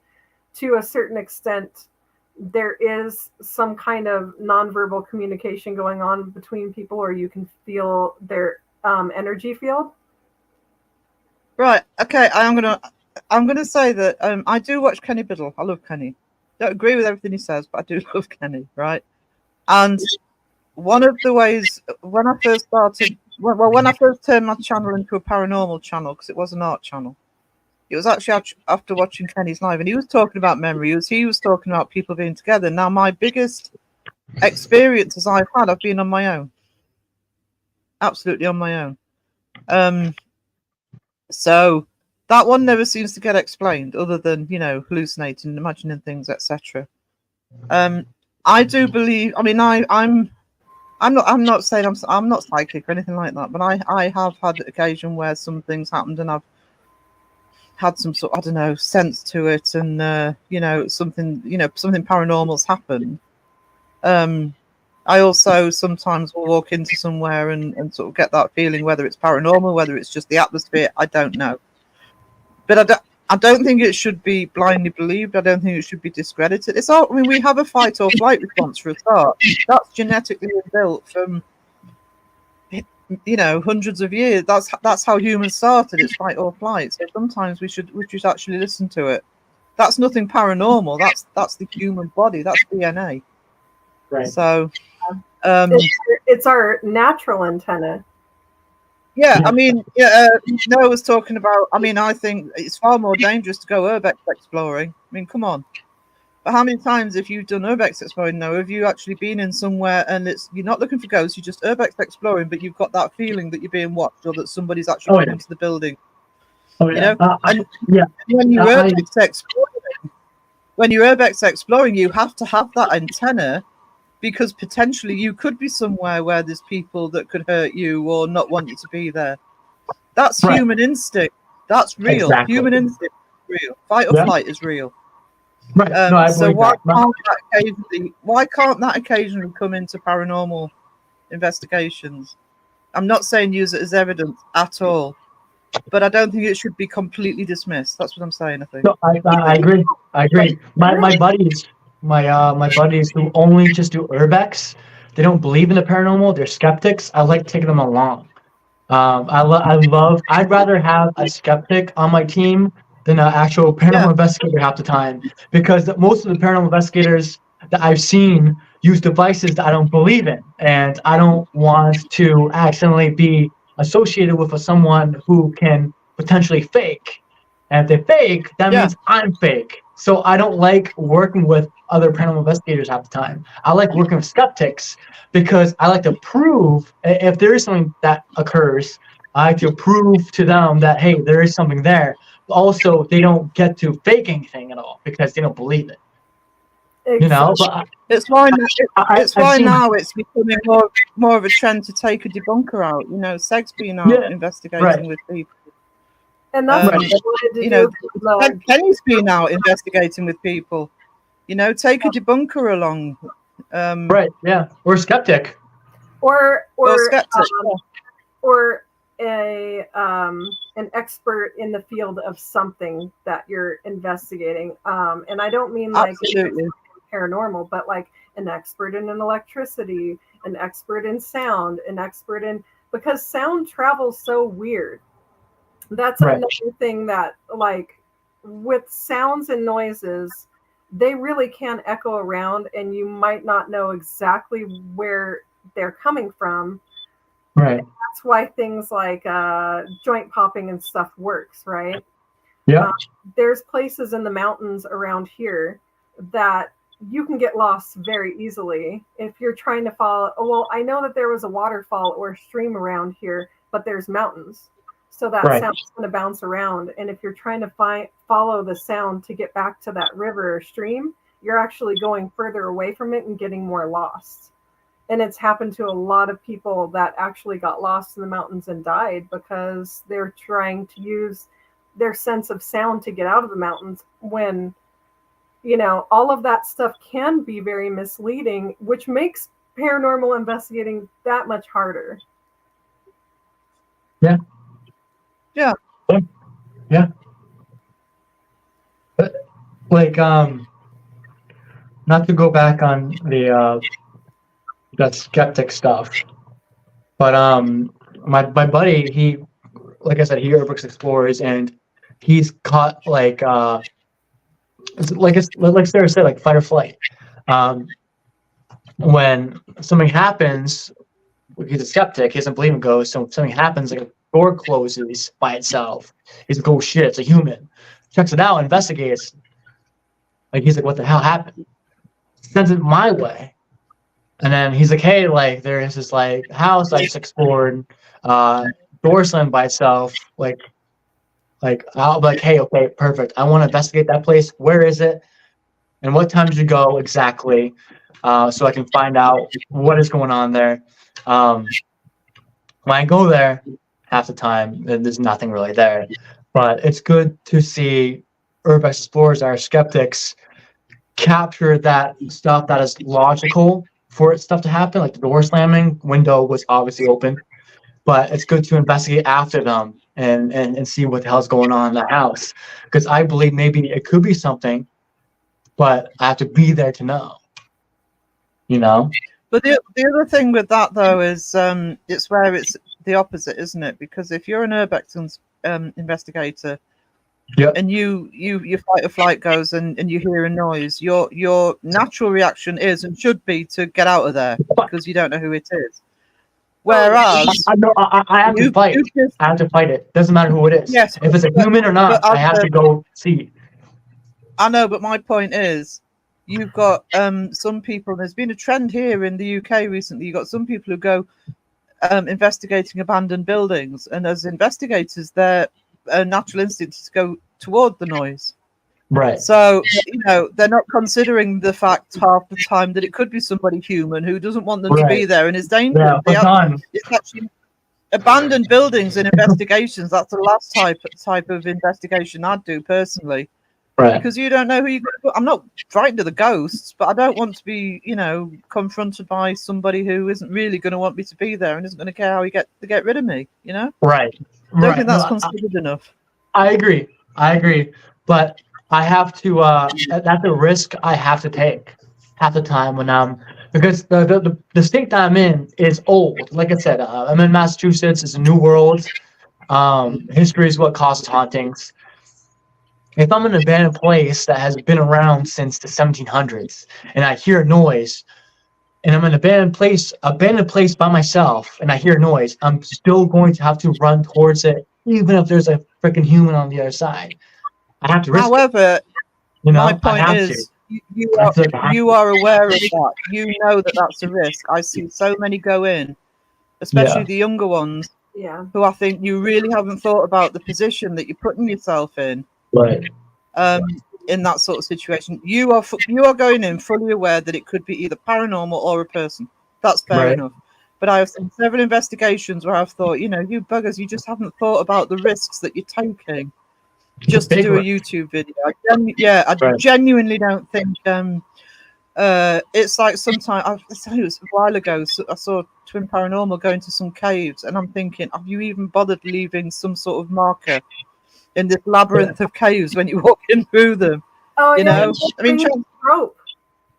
You know? yeah, I mean, chances are they never ventured far from the entrance. But I'm thinking, come on, guys, you know, caves, dark caves, you can easily get yourself turned around and lost.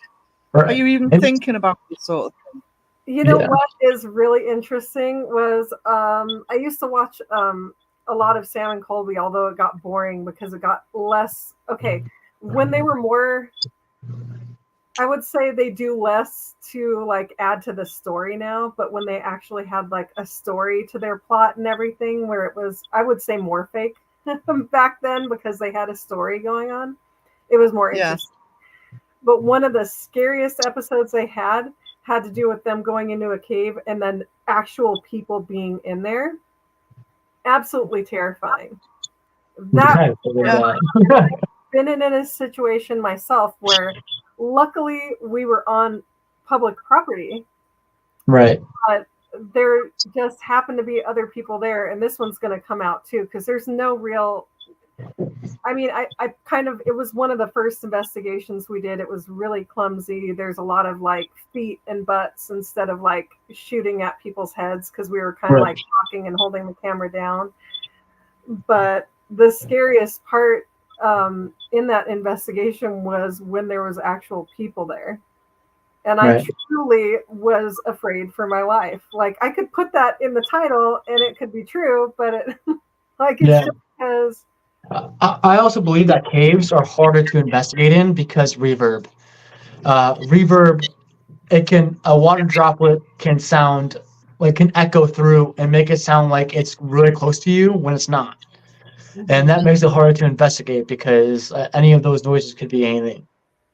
You know, it's so hard to, especially with EVP recorders in the cave too. EVP recorders in the cave, it's so hard to detect whether it's a ghost or not. But if it is a ghost on an EVP recorder in a cave that has a lot of reverb, that is hollow as hell.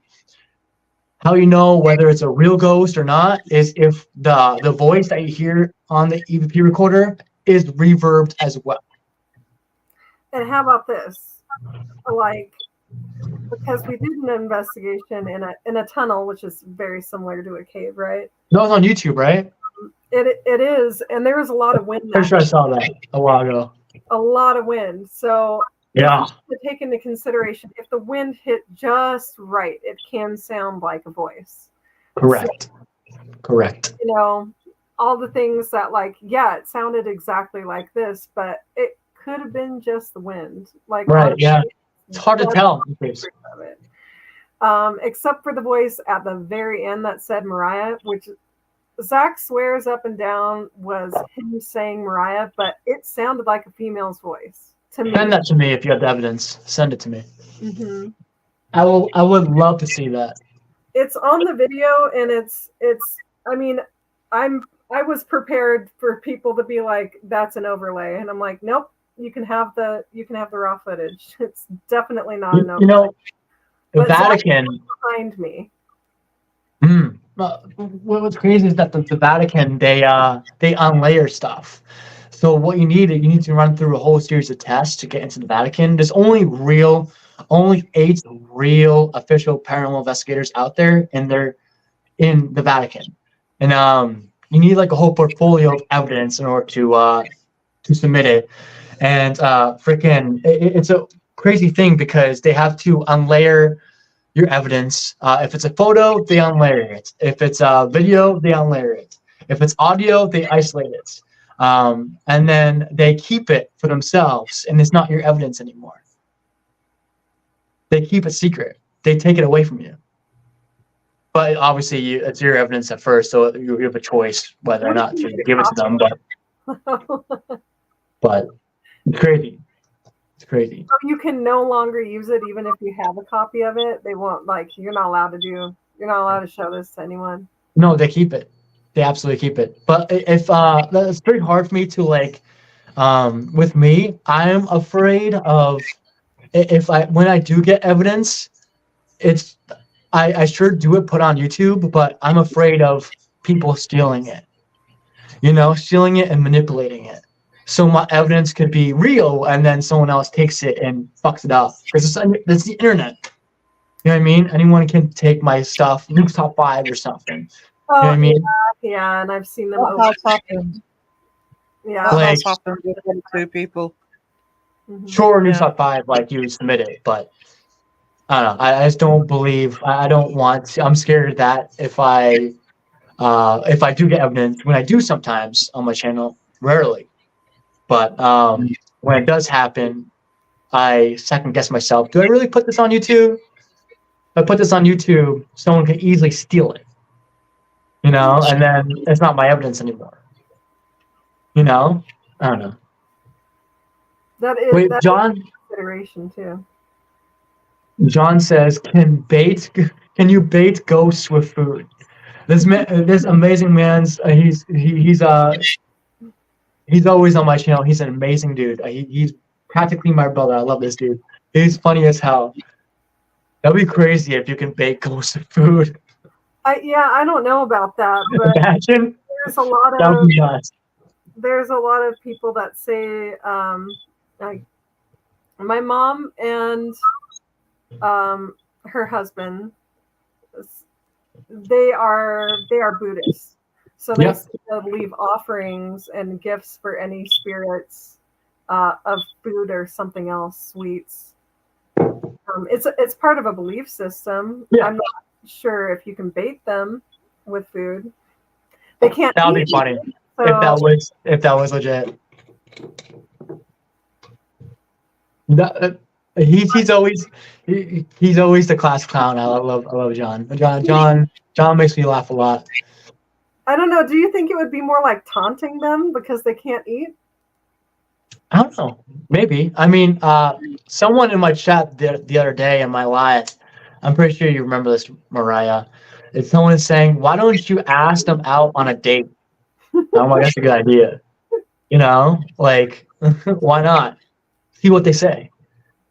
But usually, like, Weird.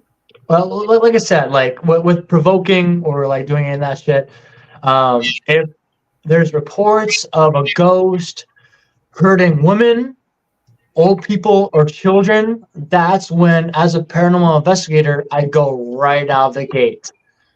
Of all this provoking. Like for example, like there's a place in New Hampshire. There's this schoolhouse that there's rumors of this man beating the students. The man who was a teacher, and the woman too actually was beating the children and abusing them. They eventually died, and their gravestones are at the frickin' schoolhouse. There's only a couple of them in there, but I remember going right out the gate with them, trying to be like, "Hey, you're a fucking like." I'm not gonna swear, but you know what I mean. But you have to do that with that stuff, like you gotta fight them. Because what they're doing is obviously wrong, so might as well. It's within your rights to crap on their day, and then you get evidence in the process, so it's a win-win half the time. It's turnabout's fair play. Yeah. Yeah. Well, what's the next question? What's the next question here on chat? Oh, let's see. This is so good. I love this. I love Sarah. You and Mariah are freaking awesome. I Thank love you. Silva. You guys are amazing. It's good talking to you guys. What's next? What we got? I see a lot of chat back and forth between people. Okay. I can see the chat too, right? I'm a boomer. I believe so. Let's see here. I saw a question at some point. I should have clicked on it. I try to do that like. I reckon they'd be hungry after a few years. Poor Casper. I think this is very interesting that a lot of the lives that I'm a part of, at a certain point, the chat turns into like all food. And I'm not sure if the group started that or what the deal is. I'm getting hungry. Yeah. But yeah, and actually, that's all. I mean, I wake up in the morning, I do my fasting, so I don't. Once I stop eating at night, I don't eat again until my stomach tells me that I'm hungry. So I normally don't eat breakfast, but I'll have like a yerba mate or my vitamin shot in the morning because you have to have some kind of nutrients, right, to wake up your brain, water and whatnot. But then I'll be in these chats and then I'll start getting hungry. Everyone's talking about food. It's so interesting. I would love a nice British breakfast though. They're like beans on toast. Don't get me started. Beans on toast with the what do you call them? Dippy eggs with the and toast. Oh, I love that. Because my what do you call them? Father-in-law or stepfather, he's British. Okay. So yeah, my mother married him. They lived in Walthamstow for a while, and I was actually in Walthamstow for 3 months. I lived in Walthamstow. Okay. Yeah. Dude, I bet that was fun. That's such a that part of the country is just that part of the world is just so historic. You know, so old. Yeah, and I wish we filmed more, like, because Zach and I went on for our honeymoon. We went for a month, and we went to England and then Ireland, then Scotland. Oh, I'm jealous. Back down to England and then to Italy. I'm freaking jealous. So much more. I'm jealous. I really want to go to England someday. Annie and I are planning. We want to go to what was it, Ireland? You want to go to? Yeah, she wants to go to Ireland. That part of the world is just so fascinating. That's awesome that you guys went there on your honeymoon. How was Zach, by the way? Zach's doing really well. He's at work right now. There you go. He's working hard. Electricity. Yep. Mm-hmm. So when he gets home, you guys are working on the kitchen.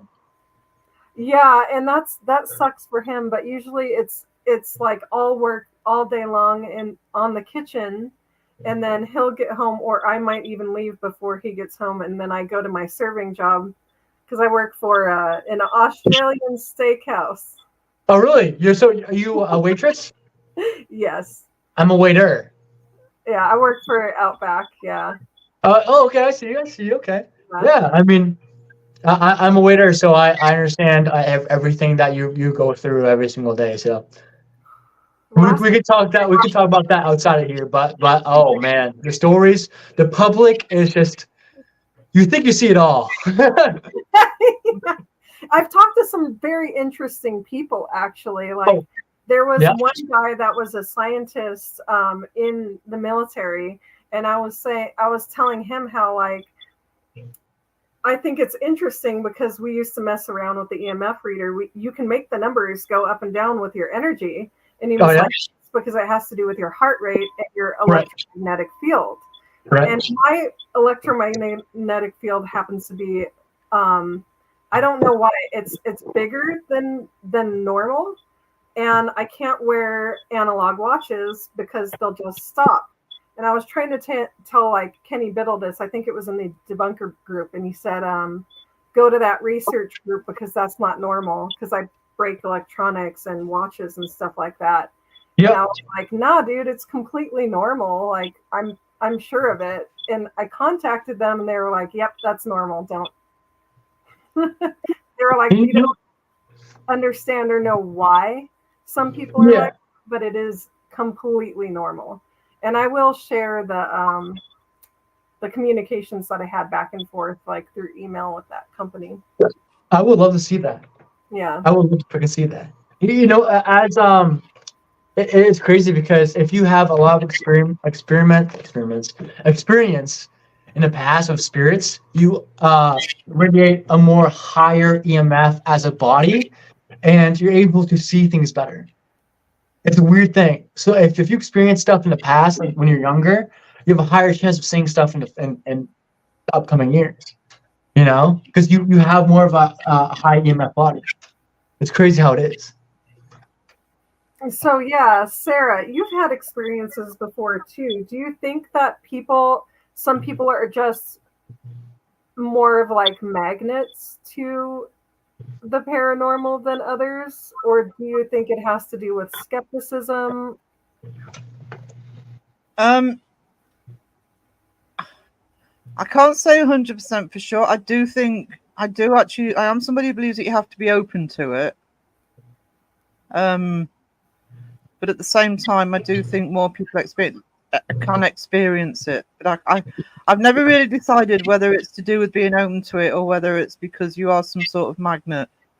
But I mean, I do know people who it just seems to follow around, and my oldest nephew, I mean, he's 30 now, but ever since he was a kid, each house they lived in, they ended up having hauntings. And it was Sam. He didn't tell us till years later that he had a friend in one of the houses. Obviously, he didn't live there. It was a little ghost child when he was little, and everyone he was in. So part of me questioned, I thought, well, either the family's very unlucky to every house they live in being haunted, or maybe it's Sam that's attracting them. You know what I mean? It's probably either or. But I do believe that if you're open to it, I do believe that you're more likely to. I mean, I've never gone looking for it, if you like. I've had a lot of experiences. So whether that makes me a magnet because I've had loads. Not every day. I haven't had one for a while. Do you know what I mean? But I mean, I'm in my 50s, so I mean, I've got years of experiences that have totted up.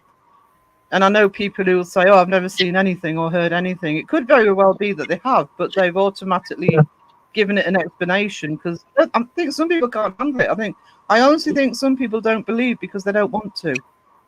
Yeah. So if you're closed off to it for whatever reason, no, you can't. And you know, I think there's some people who. Some people could have a full body apparition materialize in front of them, and they'd give it an explanation. You know, oh, I was hallucinating. I must have fell asleep for a moment. You know, whatever. Right. They're going to come up with some rational explanation to explain it because they don't want to call it paranormal. Right. So that's very interesting because my brother, he's 100% skeptic. Well, he's a non-believer. Like, he does not believe in anything. And the house that we grew up in Simi Valley. Simi Valley is a very weird place. I want to go there and investigate the whole area. It's very interesting. He saw a little girl walk through our house with shoulder-length dark hair. And at first he thought it was my other sister walking through the house, but she has long blonde hair. But he just happened to be sleeping on the couch and saw this person walking through, same height, everything. Yeah. Night shirt, not night skirt, night shirt on, and all of that, and described it. The girl, well, he went and followed, and she wasn't there. Like, she wasn't in the house. She disappeared. But she was like real, like not like a see-through thing, like a real person walking through the house. And so he told my parents about it because he was like, this little girl was in the house, described her to a T. And my parents thought it was so weird. They were talking to the neighbors about it. Well, we had just moved into the house. And it happened that the reason the people moved out of my house before we moved in there was that they had a little girl that died of scarlet fever. Okay. At that age, she had shoulder-length dark hair, looked exactly like my brother described it, and they said I forget what her name is. I could probably ask my brother about it because he remembers the entire thing. But he still, to this day, is a non-believer. He was like, I don't know what I saw. You know what's funny is that it's possible for someone who is a skeptic to attract spirits. People who aren't involved in the paranormal, who don't even believe in it, you can by accident pull something. It could be a family member, or it could be a spirit that's attracted. Maybe it likes the way you look. With spirits, like, I think I told you this on my live, Mariah. With spirits, the reason why they would follow you home is the exact same reason why Creepy Bill would follow you home. Maybe he likes the way you look, the way you smell. There's no rhyme or reason. But with skeptics, they can accidentally pull something and believe it, you know. But a lot of times they don't, which is fine. But It's definitely interesting to explore different theories and then see like how could we test for these theories, right? yeah, but I do believe that since you've been having experiences your whole life with the paranormal, you're more prone to experiencing more stuff because you have high EMF as a body. So you're more prone to it. That's Yeah, why. I've But often wondered like if that's true, right? yeah, The only way I could prove it would be to film and go out with people too, especially exactly. skeptics, which is my favorite thing. Is like I want to have a skeptic there so we can all Right. sit together and go like, okay, well, what would be a reasonable explanation for this happening then? Right. Because they have more of a. I have a very critical and analytical mindset anyway too. Though I like to pull everything apart. Yeah, that's good. That's Part good. of my nature, but things tend to happen around me, and people that were non-believers, like entirely skeptics before, if they're around me long enough, they start to question things or become believers just because like weird stuff happens around me. And I think it might not be paranormal in the aspect of it's a ghost or something like that, but and I probably will share a video with you too privately, but because it's the inside of my house, I would never share it on the internet or anything. Fair enough. But I had a lamb bone, like about this size, heavy lamb bone. Yeah. It was up on my counter, Okay. and I have video cameras in my house, right? Yeah. He's around me all the time. So I'm like, I just wish it was on camera, like eventually something happening on camera. And I showed this to Zach, and he couldn't explain it. Like we were both watching it, and I'm like, go frame by frame. Frame by frame.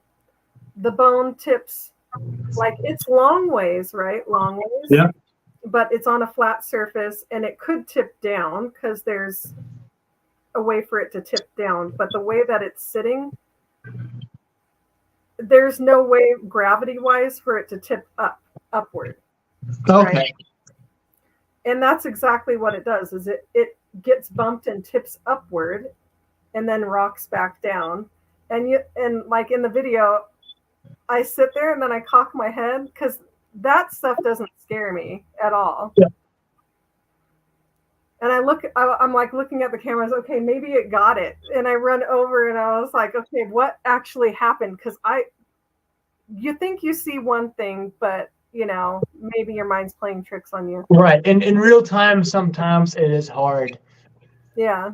And the bone tips up. But my theories and thoughts on that was it wasn't a ghost, demon, whatever, non-physical spirit, but I was in a very stressful situation. And this happened within the past year. A lot of stressful things were going on.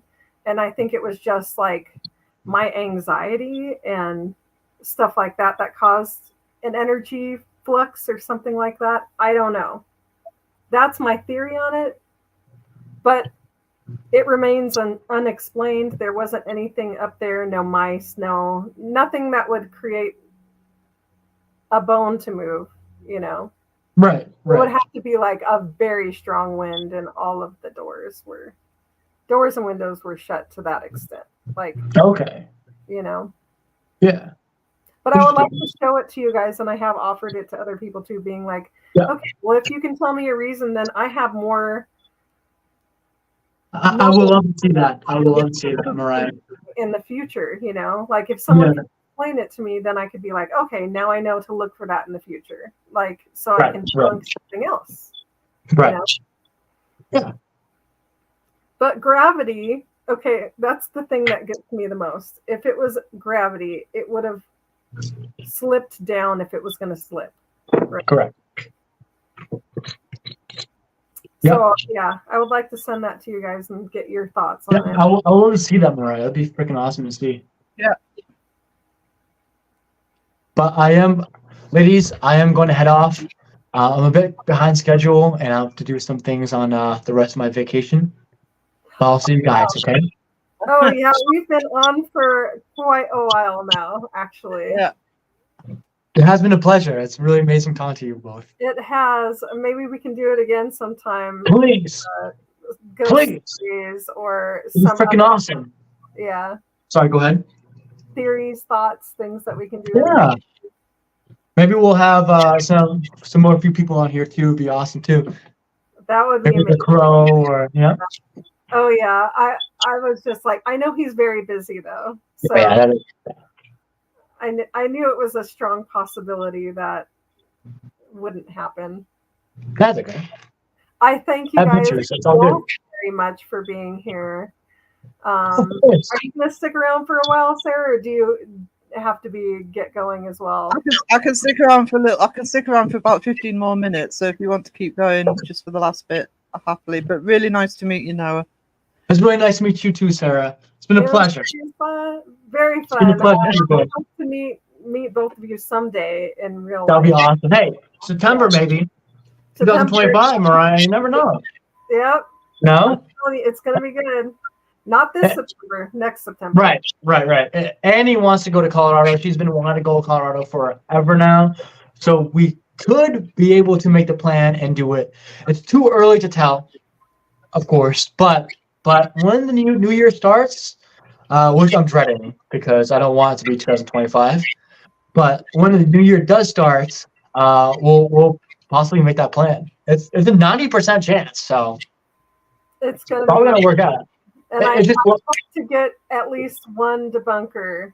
yeah, bring a side-eye guy or something, like you said. That'd be freaking cool. You know? I've been asking, but we'll see. We'll see. Stanley Hotel is pretty expensive. Yeah, And but it's hard. to cover that part. Their rooms are ridiculously expensive. They don't Yeah. have like an investigation fee, but the rooms themselves are very expensive. Right. That's what's tough is that like I said, like with expensive locations. Granted, it's not because of the haunting; it's just because it's an expensive hotel. It's a rich hotel. Hotel. But with investigating like cemeteries could be easier. But I would love to actually investigate with you and some other debunkers. That'd be freaking cool. So that's most likely going. Me and Annie are most likely going to be there. Of course, I cannot promise. I hold my promises well to my heart. I cannot promise right now, but it is a big possibility. I'm looking forward to it, and I hope that does work out. It possibly will. Yeah. Because Annie's been dying to go there, so most likely we're going. That would be so fun to meet her too. That'd be cool, yeah. Have an excellent day and have so much fun. Thank you. And you both have an excellent day as well. Say hi to Zach for me too, Mariah, okay? Will do. Thank you. Okay, cool. Awesome. Well, of course. Bye. Bye, Sarah. Have a good night, Sarah. Have a good night, Mariah. Take care, okay? Take care. See you guys soon. Ta-ta. All right, Sarah. Oh, and everyone in the chat, that was Noah. He has his own paranormal channel on YouTube. Candy put the link down below, so if you can go over there and give him a sub, watch some videos, like them, that would be amazing.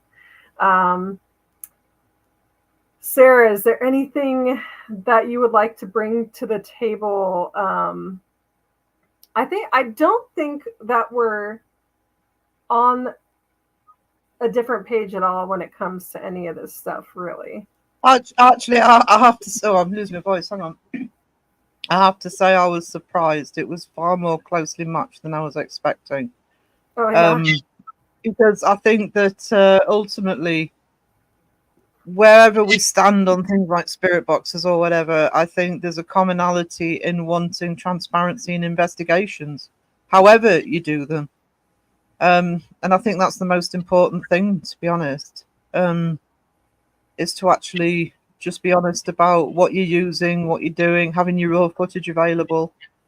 And I mean, research is a big thing for me, researching a location, not relying on the tour guide or whoever, or what it says on the website if you're doing a location you paid for. I just think just be honest about everything, and don't be afraid. And it doesn't sound like Noah's afraid of doing investigations where nothing happens. Oh You know, yeah, that's for sure. that's real investigating. That's not have being scratched by a demon every 7 days. Oh yeah, for sure. I mean, there was one. There's one location, and I actually love the location, but it's because I also love history and I love American history, and that's the Washoe Club. And I watch investigation after investigation where people are screaming and running out and getting frightened, and then I'll watch, a real channel go in there and just pottering around and not scared at all. Do you know what I mean? And sometimes it's actually worth watching a real investigator go into one of the trigger places, like the Washoe Club or the Conjuring House, or the multiple others that. What's the other one? There's Sally House. That people go to all the time, and it's like, and I'm not saying whether these places are haunted or not, but they go in and it's like it's almost like they've opened a portal to hell, and they have to sort of really hype it up. There's certain locations that really get hyped up, and then you'll see a real team go in there and hardly anything if anything happens. And I just think, yeah, I mean, I get it. We all want the clicks and views. I mean, any YouTuber that says they don't, we all want the clicks and views. I mean, it's putting all your time and effort into it, but at the same time, it's I think you just got to be real about it. And I do think that the fake channels do hurt the real channels in terms of the real channels being believed. That is absolutely true. And because we couldn't, that's one of the whole reasons why we started our channel. I've had a love of it for a long time, and Zach was a complete skeptic, and we'd watch these like embellished channels together, right? And he would be sitting there like, this is all bullshit. And I was like, but real stuff happens sometimes. Like I would like to create a channel where it shows people the reality of it, because I never seen anything like that. And to show like every detail of behind of what makes this happen, because I had a thought and a theory. Of course, it's a little bit disproven now, but I thought that some of those more gimmicky things that are made for ghost hunting, especially like the REM pod, K2, stuff like that, does it have a computer in it that makes it that randomly go off? Kind of like AI too. Yeah.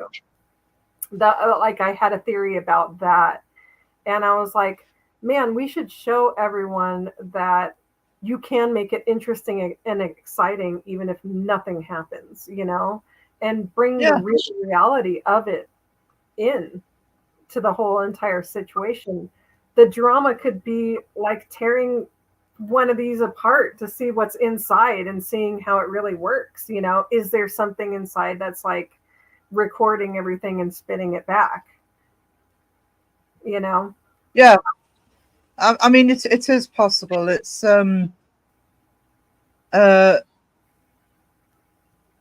sorry, I'm just looking at a question. Mark, no, I'm not, but I've just looked one of them up and I am interested. So if you click on to my channel, my email address is there. So if you've got any more information you can give me on those, that would be fabulous, because you're obviously UK as well. Sorry, I got distracted then.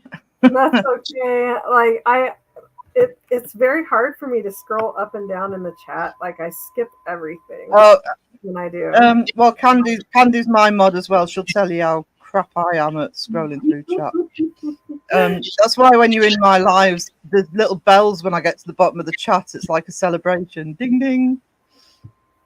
Okay, so we got. No, I think what I was going to say actually was, for me, I would love to see more of the research, maybe a walk round before the official investigation starts. And there's other things you can put into it. Like you said, you can put music in for the beginning. You can talk about the location, the research you've done, instead of just saying, oh, we're here at whatever place it is and going in and just doing the investigation. Personally speaking, that is one way to to counteract nothing happening. All right, nothing happens, but at least you're aware of where people are, and at least you're people are aware of where you are, and it's more information. It's more.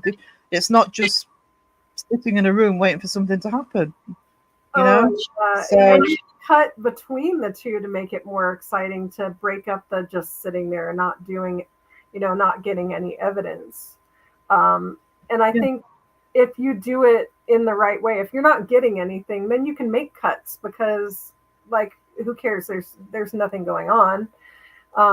But if something happens, then leave a longer space, like what happened before, what happened afterwards, so people can see everything that's going on, like a more intelligent way. That's a good point, though. It's a good point that if nothing's happening anyway, why does it matter that this cuts? Yeah, it wouldn't be happening.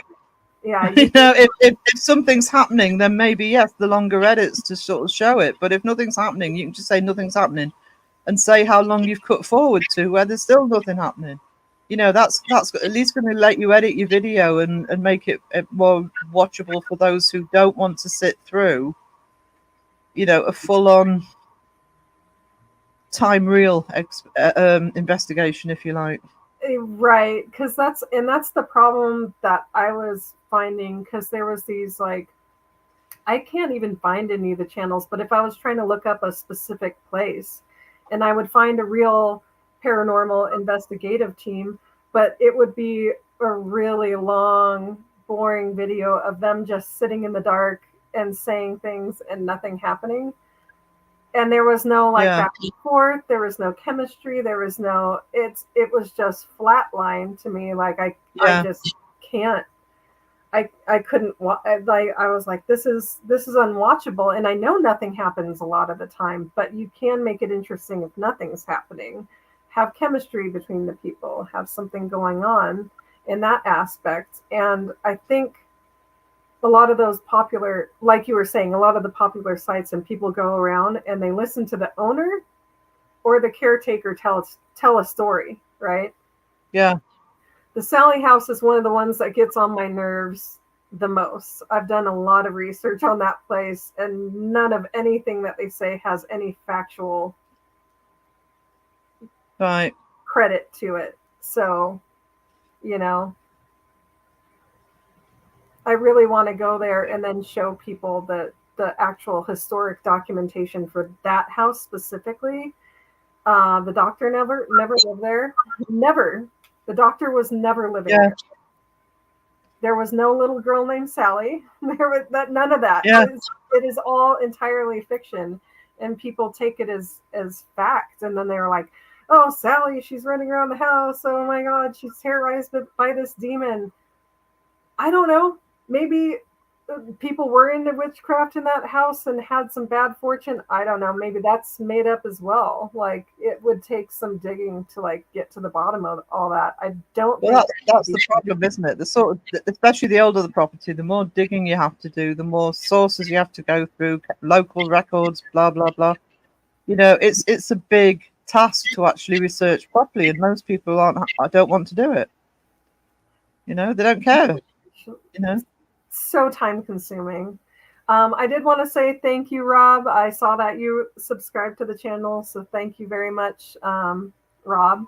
And my mom's here in the chat now too, so hi, Mom. Hey, Mariah's mom. The one that you yeah, I mean, I've been just sent some locations to Mythos, as I said earlier, and two of them were told to me by a friend, so it's word of mouth, local knowledge. And one of them I am so intrigued by. I am so intrigued by, because there's real history behind it that I didn't know about. It involves criminals, it involves sort of smugglers, it involves a tavern where they all used to meet and sort of do awful things. I mean, I'm going back 200 or 300 years, and I really want to delve into the history of this place, but because where I live is rural, but obviously, I live in a very historic part of the country, and yes, there are a lot of history books, but most of them, especially ones that are specific, are independently published. So actually tracking them down, because they don't stay published if they're independently published. There might be one run and that's it, But I am. So it's going to be a big research task for me to try and get this story, but if I can get it, it's going to be amazing. I'm so excited about it, but it's probably going to take me weeks to actually see if I can even manage it, you know. Oh, But definitely. it'll be worth it if I manage it, because it's going to be a great story. That sounds fantastic and very intriguing. Like that's the Yeah. type. Yeah. And do you know what? It's only 5 miles away from me. I didn't even know this place existed. I didn't know the history behind it. But it's a friend who walks up there. It's in the middle of nowhere. It walks up there a lot, and he told me all about it. He said, "Well, have you thought about this place?" And he told me the full story, and I'm like, "Wow!" And it involves a historian. So at some point, there's a historian who's actually written about this place. So I need to try and track down who it was. But I'm just so excited about doing it. I'm just hoping I can get to the bottom of it. Oh, that would be so exciting. I can't wait to see anything about that. I know all these things. Like, honestly, my Cheeseman Park video that's coming out, I've spent over, I think it was 2.5 months that I spent on that video, and I'm not even done with it yet. But that's the amount of time that I put into it full time, other than my second job, obviously. And nothing happened in that video. Spoiler alert, like nothing. We did have an odd occurrence, but again, that's something that we're going to have to dive deeper into and figure out what exactly was going on there. Although I don't think it was paranormal, I think it can be explained, but I need the information personally, which would have to be doing with the flashlights, because we had no idea. We're just like, okay, well, people use flashlights. Let's see if we set them up here and what happens. And it happened to be in the dead of winter, with snow, on a like frozen stone bench that we set them down on. So yeah, to me that's intriguing and interesting. Although, do I think it's paranormal at all? Nah. I don't know one way or another. There's other ways of making it interesting, though, isn't there? So, you know, you don't just have to rely on that paranormal bit to at least keep people engaged with the video while you're doing the investigating. Yeah, that was only one tiny little clip. I made a whole intro that was, like I said, like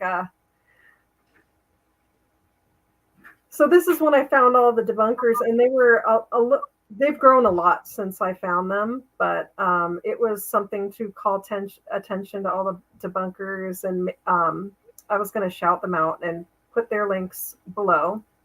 There's a lot more links that are going below in that video now than there was before. But I did like a little skit, and that'll be in the intro of the video. And then we have the full detailed history of Cheeseman Park,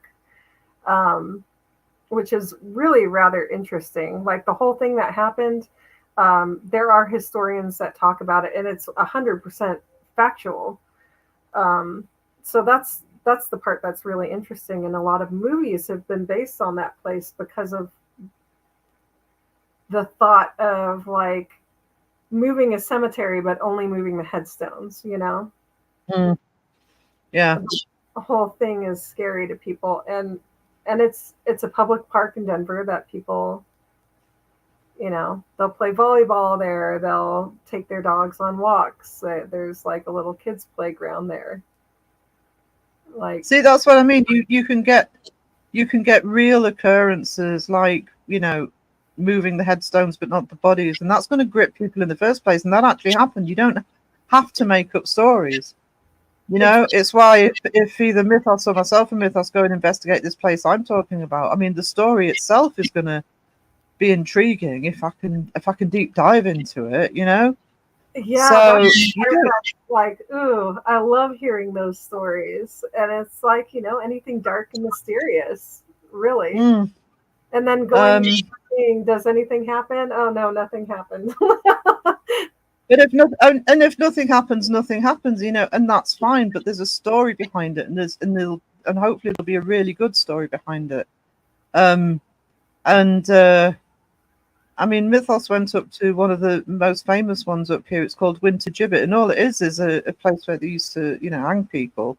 It's literally in the middle of nowhere, and it's like a pole. It's a wooden pole with the cross beam on it, and but it's beautiful, and it was a really good video because of where he was, the location, the atmospherics. You went through the story behind it. None of that's made up; it's all true. So, yeah, it'd be great if something did happen in an investigation, but it's not the end of the world if it doesn't. No, and his video, I've watched it 3 times already because it was so interesting. Nothing happened, but he made the video very interesting through telling the details of the history, and just the way that he did the investigation entirely. It wasn't boring at all. Very refreshing. Yeah. I was like, yes, bravo. That's how it's done right there. Like, that's what you do. And he didn't have to pay for it other than petrol, other than gas. It's like, it's middle of nowhere, nobody around. There's no entrance fee or investigation fee, and there's probably dozens of places where in my county like that. But they all go to the same place. Yeah, I would love to go back out there in a heartbeat. I would love to. So there's not as many places out here like that, but there's a few close by to us, and then we get rumors of other places as well. That tunnel we went to, most of everything that everyone goes on is that urban legend, which is 100% false. But the real history of what happened up on that road in that area, I think, is way more terrifying and interesting than the whole school bus full of children and the tunnel collapsing. Yeah, that's just, I don't know why people make up stuff sometimes, because the real history is, you can feel the truth in it, I think. Yeah. You can kind of feel when Absolutely. It sounds like it's made up, And these made up stories can actually hide better stories that actually happened or actual history, because everybody focuses on the one story or the one legend or the one, myth or whatever. Exactly. So anyway, yeah, big believer in doing the research and finding the stories. People love stories. And it's why some of the fake channels use the spirit box and especially the apps to generate a story while they're there. But the stories are probably there already. Just tell them. The true history, because I think the owners, again. That's what I mean. Out for yourself, Yeah. And that's the other thing. Go to a location that's got all of this. Say if you go to a location that has all of this history attached to it that you've been told, look into it first and debunk it while you're there. That's part of the video, isn't it? Saying, well, no, they've said there's a little girl called Sally, but we've looked into the history and there was never a little girl called Sally, or whatever the myth is. It can be part of the video. It can be an interesting part of the video. And that could be the exciting drama that keeps people around. Is Sally real? Let's find out. And then you reveal that you could reveal throughout the video the research. So you don't have to give it all at once, and then by the end of the video, they find out, yeah, she was never real. That's, Yeah. That's what I mean. And it's like, maybe they don't care, but if I did an investigation and said, oh, I've contacted Sally and then found out she wasn't real, I'd feel like an idiot thinking, hang on, I was lied to. Well, if you looked into it in the first place, it wasn't real. Exactly. But, yeah. So just like a lot of those, I think there's, I'm not saying that all psychics are not real. I have a friend that wants to do that research program. You have to apply for it. Kenny Biddle talks about it a lot. She wants to go and do it. she's a medium that's helped find people in real life and stuff like that. So she's the one that we have on our channel. Although, like, hey, if they prove she's fake, she's fake. That means all of our contracts are null and void, because I have contracts for our YouTube channel that I started before we started filming. I came up with a contract that was like, look, you can't fake anything. Like, if something's a prank or whatever, you have to tell people that this is not real. Because I was very serious about that. So our contract goes in depth. So if anyone's found out to be fraudulent or fake, then they're just not a part of the channel anymore. That's just how it goes.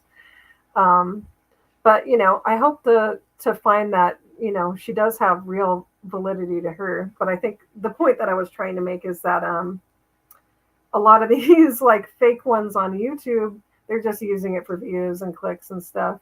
And then you'll see them, like, this came out a lot during the whole Cody and Satori drama that came out. Like, there was a lot of psychics that were like, yeah, I see the spirits around them, and yeah, there's light coming off of them weird and this and that. And it was like, oh my gosh, it was embarrassing to watch almost,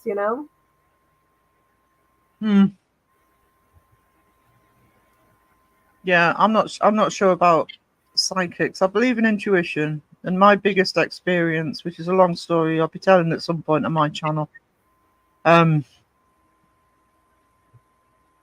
didn't know it was a premonition at the time, but could be called a premonition. I shrugged it off at the time, but I didn't know what it was. I just thought, oh, that was strange. And then later in the day, something happened, and I thought, oh God. But being that specific about things, I don't know. I've always been on the fence about that. Yeah. To be honest. I think everyone has little abilities, like we were talking about sense earlier, and that's just part of maybe misunderstood part of our a very natural thing that happens, like flight or fight and all that other stuff. It's exactly. Yeah. Yeah. So, yeah, Rob, can I just say to Rob, so I'm not typing again, it wouldn't be for a while anyway, sweetie. It's expensive up there. Rob lives in Orkney, which are islands at the top of Scotland, and I have close affiliation with those islands. They're beautiful, and that's where Rob's from. Every time he's in chat, I miss them. If you want the best stone circle, okay, go to Orkney. Yeah. Yeah. Oh, I should have done more research before we went out. We were supposed to go to I forgot the name of the castle now, but it's Monroe Castle up. It's at the top of Scotland, but it's called something different. But it was owned by the Monroes, MUNRO, which we're Zach's related. So, and that castle is said to be haunted too, although they don't charge an investigation fee or anything, but they Airbnb it. And we had bookings to stay there, and we had to cancel them because it just logistically we could not get all the way up there. We didn't rent a car. We were doing all public transit, which just takes far too long. Yeah, we'll do in the north of Scotland. Yeah, would here. Mm-hmm. But yeah, in Orkney where Rob lives, there's a stone circle called the Ring of Brodgar, and it's the most amazing place.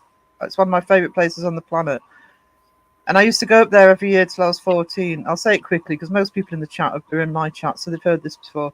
But the first time I went to, a friend excitedly took me to Stonehenge, and put it this way, my first reaction to Stonehenge was, "Is this it?" And there's nothing against Stonehenge. It was just that Stonehenge is literally in the middle of a field, whereas the Ring of Brodgar is on top of a tall hill. It's overlooking a bay, dramatic landscape, really rural.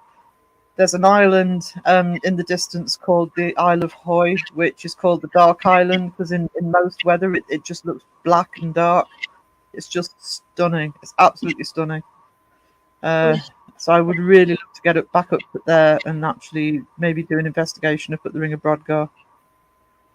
It sounds so nice. I really love all that area. I want to go back so bad.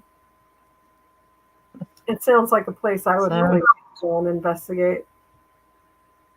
I've been looking at the ley lines a lot, the energetic lines that run underneath, and the scientific side of it too. Like, because they're saying there's definite currents that run certain directions. I've been looking into that a lot. I'm trying to piece it together and see if there's anything to it. But there's a lot of research to be done. And a lot that I think hasn't been done yet with it. Yeah. It's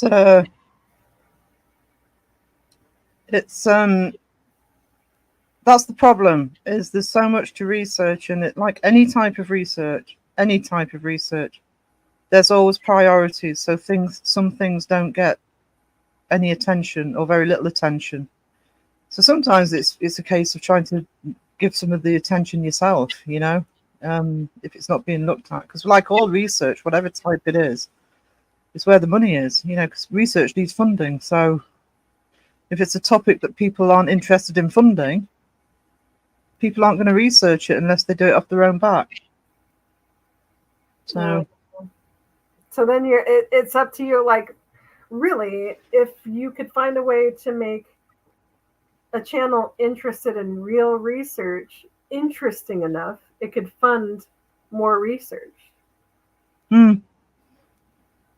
mean, it'd be a long time coming, but I mean, I've kind of had a bit of a hiatus on my channel content-wise for various reasons. I'm about to get back into it.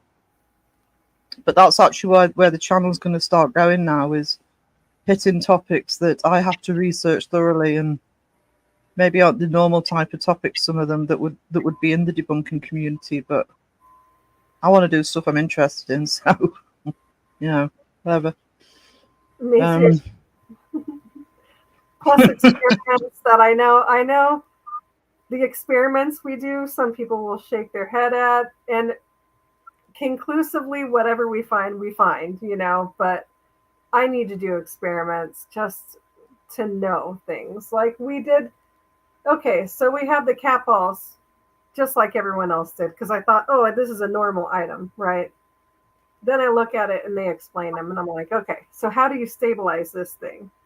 And I got some plumber's putty, and I made a ring, and I stabilized it. And we had them turned on for like 3 months in our house, and they never once went off. So, I mean, is that conclusive? No, because once you move it from that area to another area, maybe the moisture would make the balls roll, or the dryness, or the elevation change, or pressure, or, you know, any number of things, really. But you just thought it was interesting that I did find a way to stabilize them, so you could move them to somewhere. Does that mean you're going to get no activity on the ball now? Because, you know, most of it is vibration that's making that thing go off to begin with. So it's probably never going to go off, is my assumption. Yeah, you just got to try, right? You just got to try different scenarios. Mm-hmm. See what works. It's like any equipment. But it's you could probably test it forever, and it might never be 100% conclusive. Exactly. But it's fun doing so, and it's the drama in, oh, is this a real tool or not? That's kind of like, yeah, exactly. Yeah. Not, but it's still like you put it out there to people, and they might find it interesting to see all those different experimentations with it. And conclusively, you're like, okay, so now that we've stabilized it, it's not going off anymore. I guess they don't detect what you guys think they are, or it's conclusive that it's the vibrations making it, you know, light up. Yeah. Yeah, but it also, if you doing videos of that sort of thing, it also helps people make their own minds up. Yeah. even if it was an ongoing, you might get people get to a point of you doing the experiments that they suddenly make their own mind up on it, and which is great. It's like, but they've seen more evidence of, for example, the cat balls are different situations to be able to do that instead of just seeing them cold in an investigation where you can question everything. You can question whether the floorboard's vibrating, or there's a draft, or it's just random because of the way the cat balls are built. But you can't do anything else. But if you're actually showing experiments, again, it's a bit more information. I think it's funny too because they'll bring them out in hotels, right? But a hotel, those vibrate and shake and move. I mean, it's a bunch of rooms, right? People are walking all the time. Yeah. There's like a lot of hotels, so you can't tell. Oh, what was that sound? There was something above us. Yeah, it's probably the people that are renting the room above you. You know what I mean? What? I never got that. Never. I'm like, okay, maybe if you rent out, if it's a smaller hotel and you rent out the whole entire thing, then you can say, there's no one else renting a room, but you still have the caretakers on site. You still have, There's always going to be factors. Yeah, exactly. But I think people just need to get better at pointing those things out, and kind of, if they don't want to be considered just ghost hunters, they need to show proof and evidence that they're doing their due diligence during the investigation, not just putting up what they thought was scary, Yeah. So Rob, the Orkney dialect, sorry, I'm looking at the chat. The Orkney dialect isn't terrible, it's just hard to understand if you're not used to it. He's talking about his accent.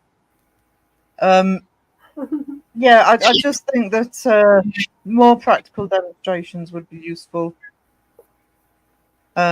Experimentation and research, just to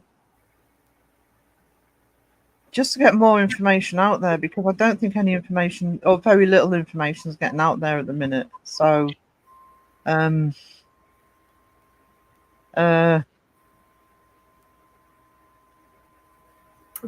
at that, Mark. Mark's Random Curiosities. There's a fascinating talk by Richard Felix on that. He talks about ghosts since Christianity and old beliefs that they may have caused ghosts or a surge of. I mean, that's another interesting theory and conversation that I wanted to investigate, as well as showing people that the history of this Sally House isn't true, but the way that belief works, and we see this in quantum theory, that's why I see it all linked together, science and belief, that if you believe something strong enough, it has an element of truth to it, or becomes reality, at least to that person, right? So the more that people believe in one thing, and it's just a theory, right? It could possibly create what they call an egregore, an entity that came from people's beliefs. But where the gods that is Christianity, that it goes down a really deep rabbit hole if you think in terms of those weird thought theories. That's the problem, though, isn't it? It's like mentioning demons earlier. It's if you pull in other factors like belief or Christianity or whatever it is. Because I've already started. I'm doing a series on Chariots of the Gods and looking at ancient beliefs. I mean, way back. And it does start pulling apart. It's kind of looking in other places for explanations. It's not ignoring the traditional places, but it's saying we need to look at other things as well, which is why I mentioned right at the beginning about, is a ghost necessarily somebody who's passed on? Could it be something else? We just don't know. That's why I don't like the generic word. I think it needs to be broadened. Oh yeah, for sure. I fully agree with that. Yeah. because you really don't know. So- And at the point where you can say conclusively, okay, there's some anomaly happening, and I am communicating with something. If you can get to that point, then it Yeah. becomes, what am I communicating with? Exactly. And at the end of the Exactly. day, those spirits can lie too, right? So whatever it is, Yeah. it could be lying about what it is, or it could be honest, just like any other person or being. Dogs lie too. Like, you can tell with their guilty face. Did you do that? No, I didn't do it. But they're like putting their head down. It's just one of those things that I think is inherent through all creatures, no matter what it is. You have to get to the bottom of it. You have to kind of like do the research and investigate every little aspect to actually surmise what's going on. Yeah, and even if somebody won Kenny's 500 grand prize for proving it, one isn't enough. You would need multiple examples of things being proven before you could start giving things a definition. What's going to be proved is it's happened. It isn't going to necessarily prove what it is. So you're probably talking about years and years and years, if ever. But one proof of the paranormal isn't going to explain all of the paranormal. And like you say, if as soon as something's proved, it's not paranormal anymore anyway. It's normal. Because that's what parrot is on the outside. It becomes normal now because it's explained, and that's what I kept on saying. Like, I think there is like another, like, the tides are turning back and forth, right? So now people are truly afraid to use the word paranormal and say something is paranormal. Even if you looked for other explanations and you can't find anything, and they're like, is it paranormal? I'm not sure. Well, if you've looked for every other explanation and there's no logical reason for something happening, at that point, by definition, it is paranormal. It is paranormal. Yeah. Can you explain it later? Yeah, maybe. And then go, oh, well, no, now we found an explanation for this, so now it's normal.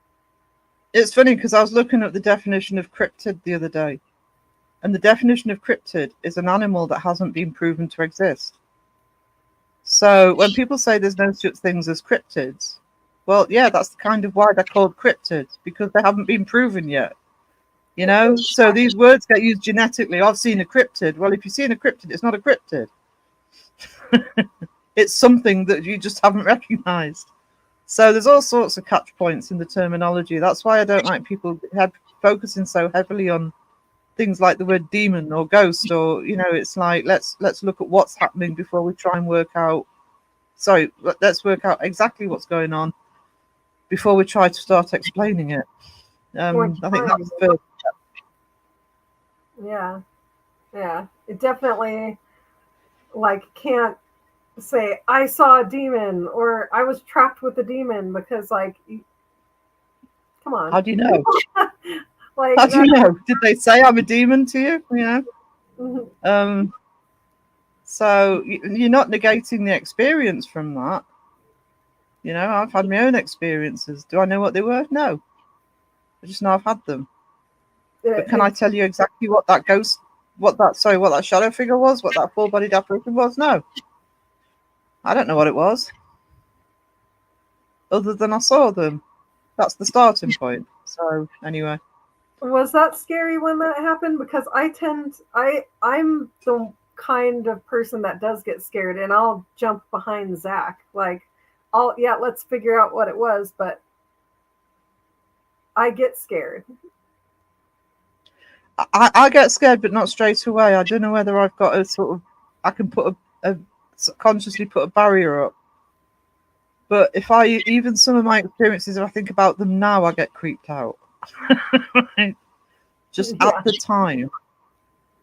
But in the moment, you're not scared. In the moment, I don't, most of the time,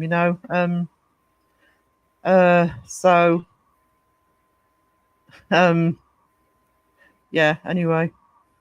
Sweetie, I'm going to have to go. Just noticed we're on 4 hours. Oh, Um, yeah, it's gone on a long time. I can't believe we've been That's on. all right.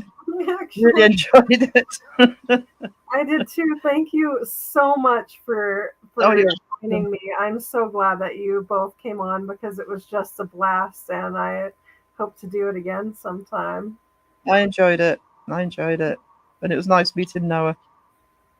Oh yeah. So, He seems So- very interesting, a very interesting person. And Yeah. I started talking with him because of the debunker group, actually. Like I was like, oh, I don't know. I've seen this and that, and I'm not really sure about him. And then he was talking to me and I was like, oh, okay, I get you now. Like I understand what's and as going on. Dawson says, it's 4 hours, and there's several of us that have done our first live thinking we'll just see how it goes, and we've ended up the first live. My first live was 4 hours, and I only went on to test StreamYard. Oh my So goodness. welcome to the club. Well, thank you so much, Sarah. I will let you get on your way, and thank you for everyone that joined us. I think I said hello to a lot of people, but then some more people came into the stream, and I just want to say thank you to all of you. If I missed your name, I'm so sorry, truly. I will be putting this up later on YouTube, putting everyone's links down below, as well as some other good channels that I found to check out. You know, if you're not already part of this community and don't know debunkers or real paranormal channels, it's good to take a look and see a different perspective on things. So Yeah. you know, yeah, we'll be doing that, and everyone have a beautiful weekend. Thank you You again. too. Bye. Bye. All right, everyone. I'll give you a couple minutes to say your goodbyes. It's just me now. I definitely don't go this long on my own, and I think Zach and I went over time when we did our live too, because it was interesting reading the chat and everything. I will be going soon. Yeah, I might stay on for a couple more minutes, but I do have a lot more to do on my kitchen, so I can get back to doing actual paranormal videos, and we can do more of those videos that are informational.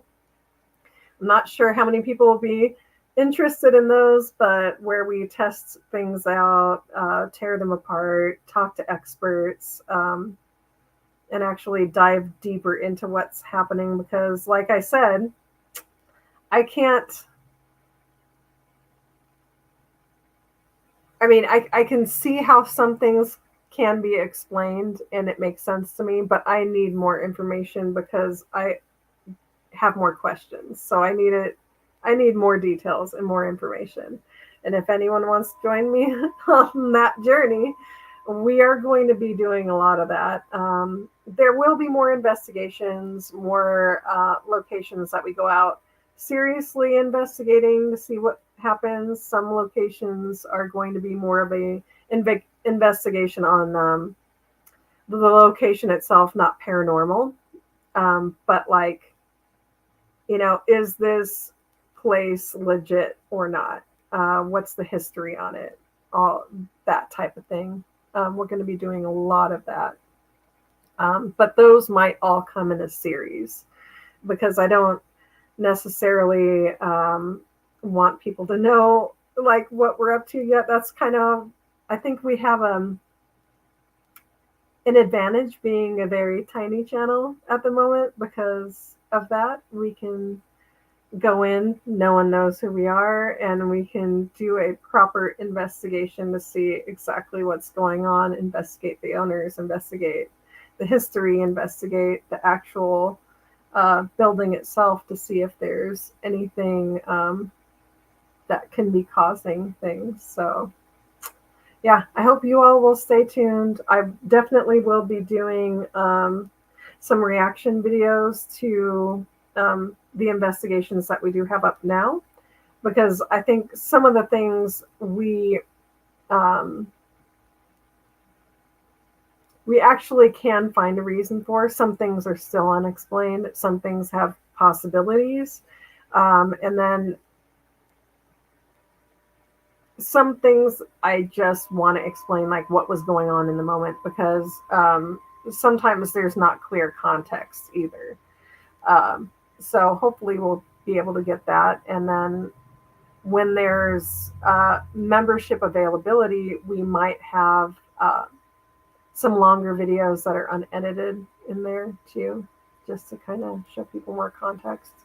Because I don't think most people aren't going to be interested in that stuff anyway, like more the behind the scenes or longer clips or things like that. But if anyone's interested, let me know. And thank you all for joining. It's been a blast. Thank you. I hope you all have a wonderful weekend. Bye-bye.